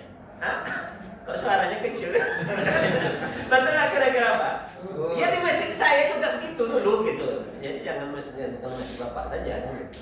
Ya, jadi apa namanya? Ya apa nih? Ini amal zakat Pak, amal zakat fitrah. Kemudian tadi apa? Ada yang antar zakat mau ambil juga kan? Ya kayak gitu lah. Cara-cara yang sudah berlaku ya, kebiasaan. Atau tempat bapak ada seperti itu juga? Kalau tidak ada masjid saya aja lah yang seperti itu. Masjid bapak tidak lagi seperti itu ya. Bapak Ibu, lanjut kita sebelum nanti kita diskusi dan penyampaian materi dari Pak Doktor. Sirkulasi atau hal-hal yang berkaitan dengan zakat ini dalam pengelolaan zakat di negara Indonesia ya. Yang pertama peraturan. Ini peraturan tadi sudah kita bacakan, sudah jelas banyak aturannya. Undang-undangnya sudah ada, peraturan menterinya sudah ada, peraturan lembaga organisasinya sudah ada. Maka dalam peraturan tersebut di antara yang telah ditetapkan sebagai pengelola zakat di negara kita ini, yang ditetapkan undang-undang ada 2. Yang sifatnya pemerintahan ini yang kita sebut dengan Badan Amil Zakat Nasional, mulai dari tingkat pusat sampai ke tingkat kabupaten kota. Yang disebut dengan Basnas, Badan Amil Zakat Nasional, mulai dari tingkat pusat sampai dengan tingkat kabupaten kota. Yang kedua, pengumpul yang juga dilindungi atau ditetapkan dalam undang-undang itu ada Lembaga Amil Zakat atau LAS. Jadi jangan ditukar Z-nya dengan S, LAS jadinya. Kalau LAS itu nanti ngelas apa tuh? Bengkel kan? Nah, tukang LAS jadinya jatuhnya kan? Ini LAS itu kan zakat ujungnya, Lembaga Amil Zakat. Kedua lembaga ini sudah mendapat mandatori itu apa namanya? Mandat itu apa istilah? Mandat itu kekuasaan. Sudah diberikan otoritas oleh negara untuk mengumpulkan zakat, mendistribusikan zakat dan mengelola sebagaimana definisi pengelolaan tadi, merencanakan, mengkoordinasikan, mendistribusikan. Baik Basnas ataupun lembaga amil zakat. Kenapa 2 ini diberi amanah? Karena dia siap. Apa siapnya? Siap untuk merencanakan, siap untuk mengorganisasikan, siap untuk mendistribusikan, dan siap untuk diaudit. Kenapa harus aman? Aman secara undang-undang, secara NKRI, aman secara regulasi, aman secara syar'i. Tepat tak ini hitungannya, tepat tak secara syar'i, tepat tak sasarannya kemana disalurkan kan gitu. Sedangkan yang lain itu yang tidak ditetapkan ini kan tak pernah diaudit, tidak pernah diverifikasi bagaimana cara kerjanya kan gitu.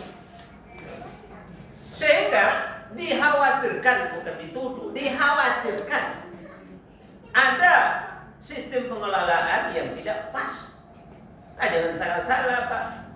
Jadi pengumpul zakat ini berpahala, tapi kalau kita salah gunakan Pak, kata orang tua dulu, kan banyak cara mengingatkan kita, bisa hitam muka dibuatnya. Pak, masuk hitam muka. Kenapa makan kita zakat kan gitu? Tidak tepat secara menyalurkannya. Jadi perlu ada aturan-aturan mainnya.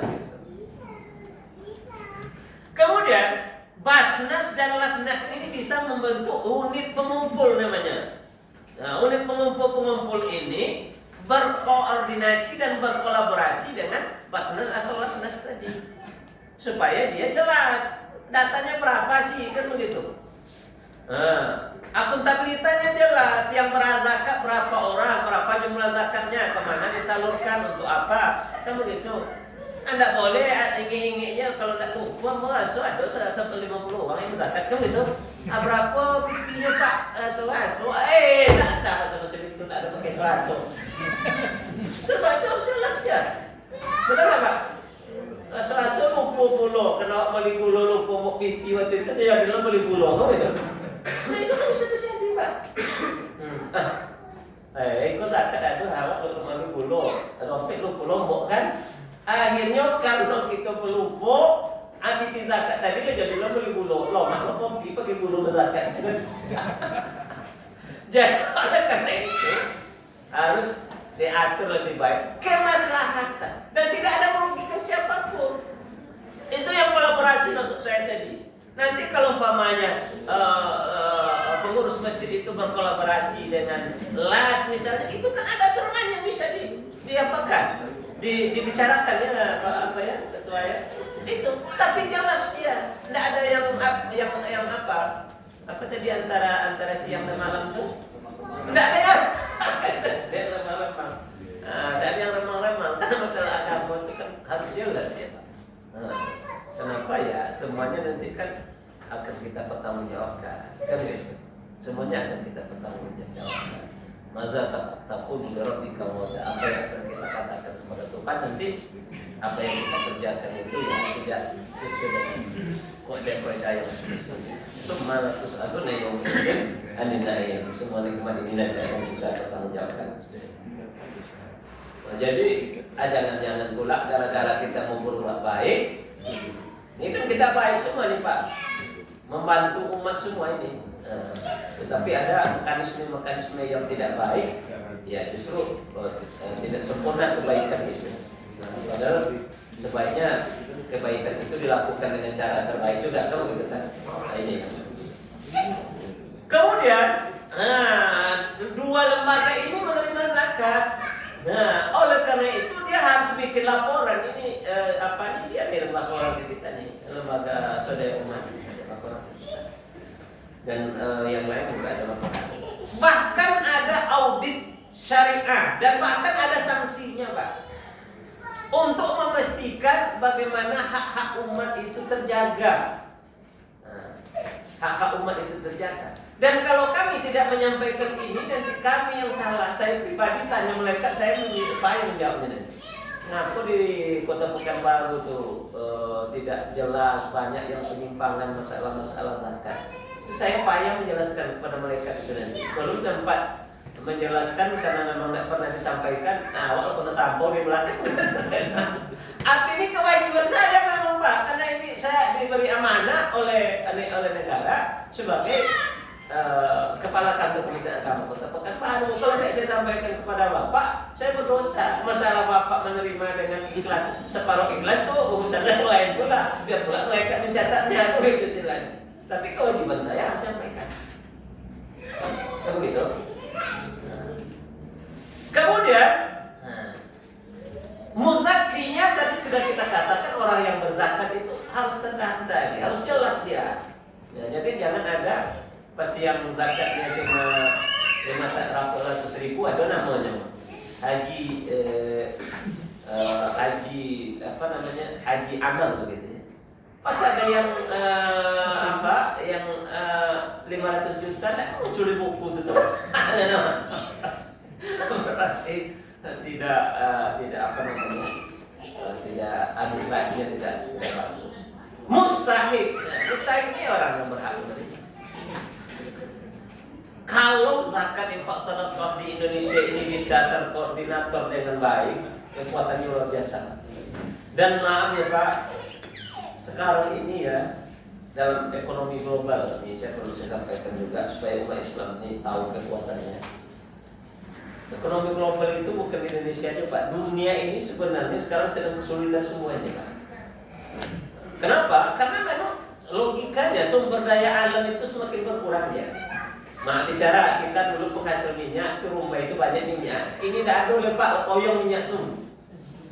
Bicara juga dulu apa lagi, gas banyak. Ya gas sudah, karena namanya barang yang sumber daya alam itu kan dipakai makin habis dia kan begitu istilahnya. Sedangkan untuk menopang kemaslahatan umat itu baik secara bernegara ataupun masyarakat itu kan perlu modal, perlu ada kekuatan ekonomi. Dan ternyata salah satu nanti Pak, harapan kita mensejahterakan umat kita, dan ini kan sudah terjadi di zaman para sahabat nih, terutama di zaman di zaman Umar bin Abdul Aziz nih Pak, karena pengelolaan zakatnya mantap, sampai tidak ada orang lagi yang mau menerima zakat juga. Karena zakat itu begitu di manage dengan baik, yang mulanya orang itu susah malah menjadi senang, semuanya berzakat kembali dia Pak. Nah, sampai ini kepada siapa nak dibagilah zakat, kan gitu kan? Kalau kita masih justru lebih banyak yang mau menerima daripada yang beri Pak ya. Tidak cukup-cukupnya juga dalam menjelang hari raya nih. Kalau kita ada duit zakat mau dibagi kurang terus itu. Kemudian datang laporan PSB, banyak yang mendapat Pak. Iya kan? Kalau coba ya kan Umar bin Abdul Aziz tidak ada lagi orang begitu sejahtera masyarakat itu maksudnya kalau itu. Dan mental masyarakatnya juga mungkin begitu Pak. Mental masyarakat itu kan keadaan kitanya ada yang tak sportif juga. Pas ada bantuan itu mau jadi miskin semua. Gitu. Mentalnya miskin. Kalau dulu itu mentalnya sudah kaya. Gitu. Saya kadang-kadang maaf saja. Ini koreksi sosial kita tidak ada masalah. Kita wajib koreksi sosial Pak. Karena kejahatan itu dia kuatnya bukan karena dia bertambah kuat, tapi diamnya kita yang baik tidak mengatakan yang salah. Betul nggak? Yang salah terus kita koreksi. Ada bantuan PKH itu Mas. Pas ada di kampung saya terus kampung apa tidak usah lah karena saya tidak tahu. Saya tengok dia dapat PKH gitu kan? PKH itu harapan bantuan harapan apa ya? Nah, ya itu kan untuk orang miskin tuh. Saya tengok Hondanya 4 situ. Kan begitu? Jadi dalam hati saya ya Allah payah betul orang ini miskin segala gitu kan? Kan payah anak miskin namanya. Ada mental kita kalau nak mendapat itu biar miskin. Kan begitu? Itu kan mental tak baik juga Pak.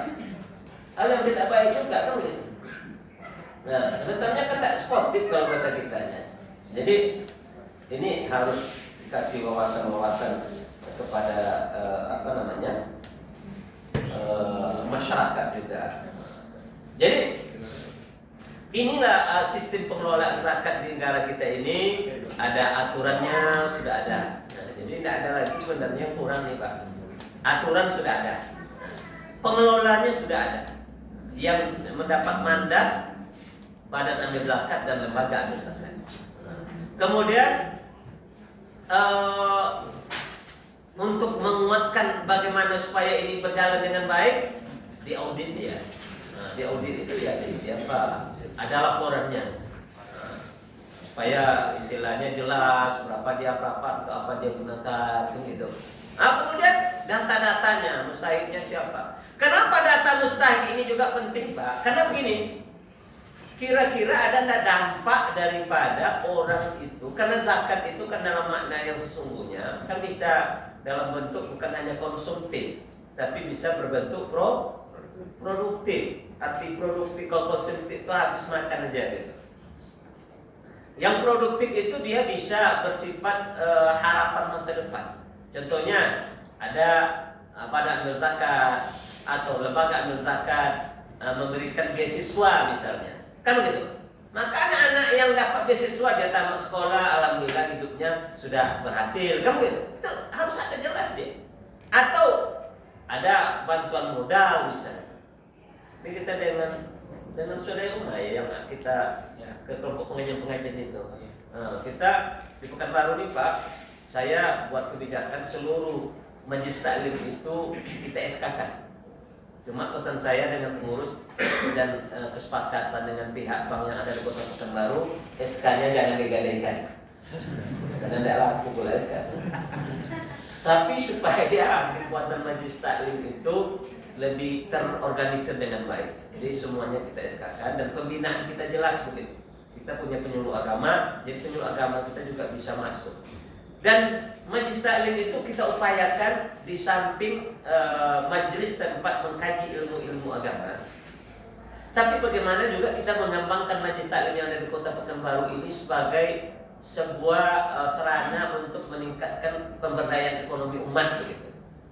Apa maksudnya pemberdayaan ekonomi umat? Ya bagaimana di majlis taklim juga ada usaha-usaha kita untuk meningkatkan kesejahteraan anggota majlis taklim itu. Umpamanya ada kan iman kita ini beda-beda Pak. Tapi kalau memang masalah ekonomi makan dan minum terutama Ya saya rasa memang berat tantangannya. Kalau bagaimana nak sholat khusyuk, kalau makan, kalau puasa jelas puasa enak. Ini puasa terus kan enggak bisa juga kita. Karena kita manusia biasa kecuali malaikat kan itu. Apalagi kita sudah punya keluarga. Bagaimana nak khusyuk sholat, anak-anak menangis 3 hari tidak makan, kan mungkin kan.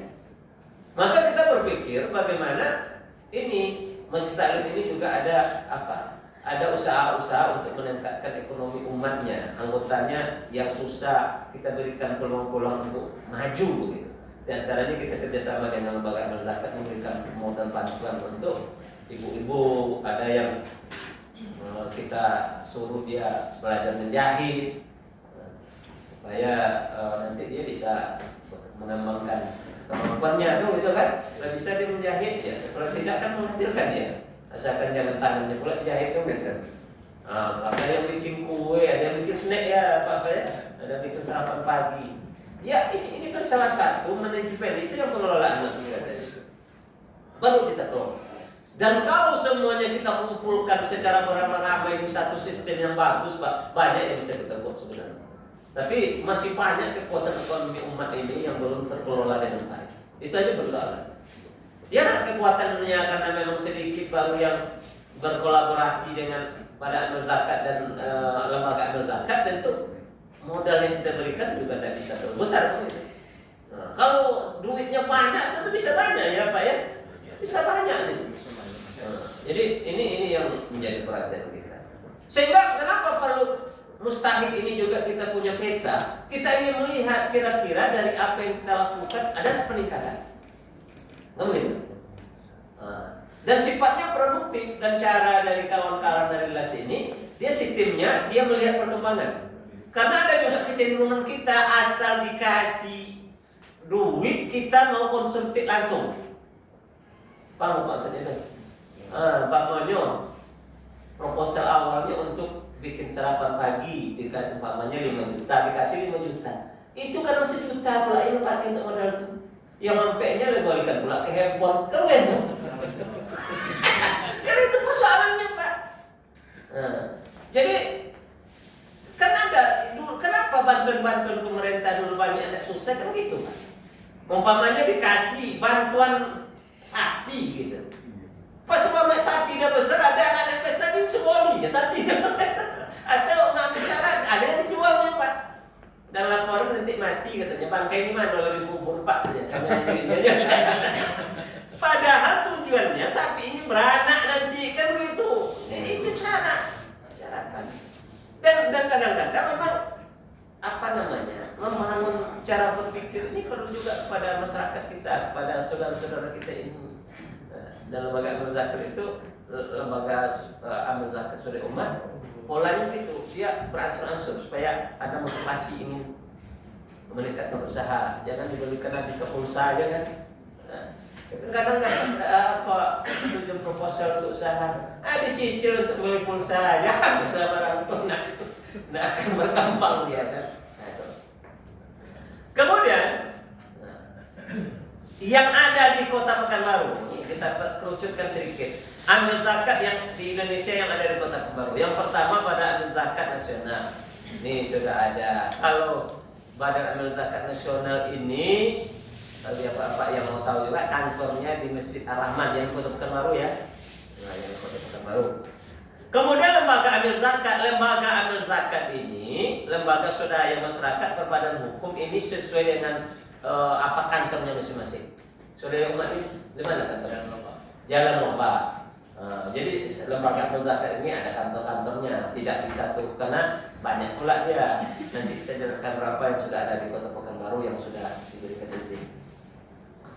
Kemudian, nah ini ambil zakat perorangan masyarakat sesuai dengan musim bulan Ramadan tadi. Ini yang masih menjadi PR kita ini. Dia dikatakan ambil zakat, badan ambil zakat ya tidak ada pula SK-nya. Kamu itu dikatakan tak ambil zakat, dia nerima zakat pula. Dikatakan unit pengumpul zakat, tidak jelas pula siapa yang mengeluarkan dia sebagai unit pengumpul zakat. Nanti kita kolaborasikan dan perbuatan. Kemudian selanjutnya data penghimpun zakat di Kota Pekanbaru ini tahun 2025 ya, 2026 masih jalan. Dan saya rasa masih banyak yang tidak teradministrasi dengan baik ini. Saya yakin masih banyak Pak, termasuk yang tadi itu pengumpulan yang belum ada laporannya seperti apa kan gitu. Basnas Kota Pekanbaru berapa Pak? 18 miliar 500 juta ya. Banyak juga ya Pak ya. Ini masih kurang sebenarnya. Kalau potensi zakat kita di Pekanbaru. Kemudian las tingkat kabupaten kota. Ini las yang kita masukkan tadi, ada swadaya ummah, ada las rumah zakat, ada beberapa lembaga-lembaga yang ada di Kota Pekanbaru. Lasnu, ada lasmu, kan ada itu. Itu 6 miliar, tapi saya rasa ini lebih nih, saya kira. Ini swadaya ummah aja ya, nah. Ini swadaya ummah aja. Kalau dikumpul ke semua, saya kira itu lebih. Ada 50 miliar ya, nah coba ya. Nah, ternyata kekuatannya cukup besar. Masjid dan musola ini yang saya katakan tadi, ini yang terdata, ada yang tidak terdata. Karena kita juga meminta data kepada masjid-masjid tentang pengumpulan zakat ini. Tapi kadang-kadang ada yang memberikan informasi, ada yang tidak Pak. Nah, yang tidak ini karena pengurusnya sibuk mungkin Pak. Ada yang tidak masuk. Maka data yang kita dapat baru sekitar 4 miliar begitu. Padahal saya kira lebih nih Pak. Ya Pak ya? Saya yakin lebih. Nah, kadang-kadang tidak ngirimkan data itu takut pula ditanya kemana penyalurannya mungkin Pak. Kita bagi data payah kalau kemana diapakan. Padahal kan ini kan potensi besar kita bersama Pak, untuk mensejahterakan umat. Sehingga mak bicara kalau zakat sudah terkelola dengan baik, insya Allah ekonomi umat ini akan bisa lebih baik. Lembaga-lembaga pendidikan kita lebih maju, kan gitu. Anak-anak kita mak bicara. Itu saya katakan tadi Pak, kekuatan ke depan itu dengan sumber daya alam kita yang semakin berkurang di Indonesia ini adalah kekuatan ekonomi umat Pak. Percaya loh. Beasiswa untuk anak-anak yang tidak yang bicara orang tuanya tidak mampu, kan gitu. Inilah kekuatan kita ke depan. Jadi ada kewajiban kita bersama ini memperkokoh dan memperkuat lembaga-lembaga ini. Kenapa? Karena kita berpikir untuk masyarakat ke depan, khususnya tentu umat Islam. Karena saya katakan tadi, dengan duit itu dan ekonomi itu baga apa buatnya. Kalau kita umat Islam semuanya nanti mak bicara yang pintar-pintar tidak di sekolah karena tidak ada duit, sementara lembaga yang bisa mensupport tidak ada, maka orang kita ya akan menjadi orang-orang mak bicara Pak. Bagaimana dia akan menjadi orang-orang yang diperhitungkan? Nah, jadi kasihan kita nanti. Bagaimana nasib umat Islam ke depan, dan ini salah satu memang usaha-usaha kita. Kemudian ada beberapa data amil zakat yang mempunyai sertifikat amil zakat. Ini sudah yang masuk ya. Nomor 1 ya. Nah, yang sudah sertifikasi ya. Las swadaya ummah. Ini sudah sertifikat, itu artinya sudah diakui begitu. Pengelolaannya bagus, dia sudah apa gitu. Las Izi Riau, las rumah zakat, las apa nih? YBN apa nih? BRI ya. Briliannya dulu ya. Ya betul. Las dompet itu apa? Ini las ya. Sertifikasi, sudah sertifikasi. Nah, ini. Sementara ada satu badan amil zakat dan 16 lembaga amil zakat yang berada di Kota Pekanbaru. Ini mungkin Bapak sering berjumpa dengan dia dan mungkin kontribusinya sudah ada di tempat Bapak. Ini jelas ini ya, Basnas Kota Pekanbaru, las swadaya ummah, las sahabat yatim, las rumah yatim, las lazismu. Ini Muhammadiyah ya. Las rumah zakat, las apa nih? Darut Tauhid Peduli, las dompet duafa, las yakesma ini Pak. Yakesma itu betul. Yayasan Kesejahteraan Madani. Las Inisiatif Zakat Indonesia, las IZI ya yang tadi ya. Las Dewan Dakwah, las Baitul Mal Hidayatullah, las Pertamina Hulu Rokan. Nah ini sering juga dikerjasama dengan kita namanya. Ya. IAS Brilian yang BRI tadi. YBM PLN. Nah, ini yang dari PLN. Kemudian Yayasan Umat Mulia. Ini yang yang data ada pada kita. Mungkin ada yang lain tapi datanya belum masuk kepada kita. Ini yang sering kerjasama, kemudian ada laporan, ini yang menyampaikan kepada kita. Jadi Bapak Ibu dan yang para kawan-kawan semua, artinya secara regulasi, secara manajerial, seyogyanya pengelolaan zakat kita di Indonesia ini akan lebih maju. Yang pertama, potensi kekuatan umat Islam di Indonesia ini adalah mayoritas, sehingga semestinya kekuatan ekonomi umat kita lebih kuat. Nah, tetapi maaf Pak, ini tidak apalah, kita kan kadang-kadang perlu bercermin juga ya. Saya dulu kan Kemenak Pelalawan, jadi saya tanya-tanya dia Pak di Pelalawan di perusahaan RAPP itu. Jadi ternyata di umat lain itu juga dia ada mengumpulkan, tapi tidak zakat pula nama dia. Iya. Nah, tapi dia lebih besar malah dari kita. Jadi artinya kalau lebih besar dari kita ketentuannya begitu. Iya. Iya. Itu sehingga banyak pula kegiatan-kegiatan untuk kelompok dia yang bisa dilaksanakannya. Sementara kita yang mayoritas potensi-potensi kita masih banyak belum terpotensikan dengan baik, terpetakan dengan baik. Dan untunglah menurut saya lembaga amil zakat yang mengejar bolanya lebih kencang ke bawah daripada amil zakat, sehingga terbantu juga lah untuk bagaimana mengumpulkan kekuatan ekonomi umat. Kekuatan umat Islam luar biasa sebenarnya. Kalau terkelola dengan baik, kalau bisa dipotensikan dengan baik, luar biasa, sehingga banyak yang bisa kita buat. Karena itu sudah banyak, kita harus akui Bang, sudah banyak yang bisa dilakukan. Mau bicara bukan hanya bantuan nasional, internasional seperti kebersihan, berapa banyak bantuan dari umat Islam, betul Pak? Melalui badan zakat, melalui lembaga zakat, betul Pak? Itu dulu di Pekanbaru juga ada anak-anak mahasiswa yang tidak bisa dibantu melalui APBN itu dibantu dengan apa yang kuliah di Timur Tengah ini. Jadi sebenarnya memang sudah banyak, tapi kalau dipetakan potensinya masih lebih besar potensinya daripada yang sudah ada gitu. Dan cara pikirnya juga seperti yang tadi, kita masih parsial, masih suka kelompok-kelompok. Padahal kalau seandainya 5 tambah 5 10 disatukan kan 5 tambah 5 itu 5 di sini, 5 di sini. Kalau dikumpulkan menjadi 10 dia Pak, maka manfaatnya akan lebih besar daripada 5 tadi. Nah, kan begitu.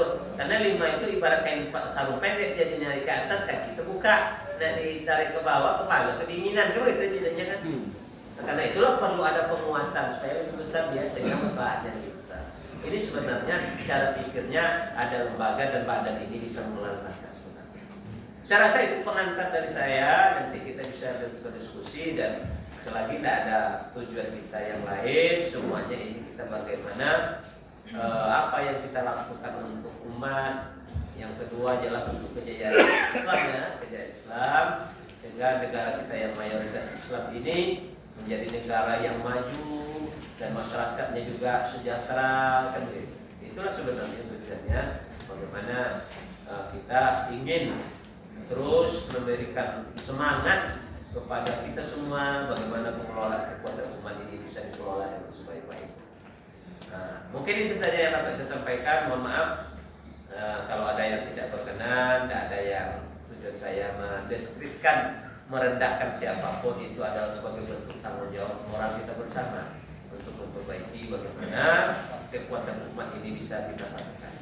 Seperti lidi yang kita ikat, kalau dia sendiri-sendiri kan dia tidak bisa membersihkan sampah. Tapi kalau sudah diikat menjadi sebuah sapu, pasti lebih banyak yang bisa dikerjakan. Begitulah sebenarnya ekonomi. Terima kasih, mohon maaf sekali lagi. Mudah-mudahan ibadah puasa kita hari ini mendapat bonus dari Allah Subhanahu wa taala pahalanya. Kenapa? Karena di samping kita berpuasa, kita juga sedang berpikir, berdiskusi untuk kepentingan umat. Menurut saya ini juga ibadah yang luar biasa. Kenapa? Karena kata Abu Hurairah, sesaat memikirkan melepaskan hajat orang lain itu lebih baik daripada ibadah untuk diri kita sendiri berapa jam. ketaatan sosial ya. Jadi ketaatan individual dan ketaatan sosial itu mesti sejalan. Saya itu terima kasih. Assalamualaikum warahmatullahi wabarakatuh. Waalaikumsalam warahmatullahi wabarakatuh. Mari kita berikan tepuk tangan yang meriah kepada bersama kita dengan Kota Pekanbaru yang sudah menyampaikan materi yang sangat padat dan juga berisi sekali.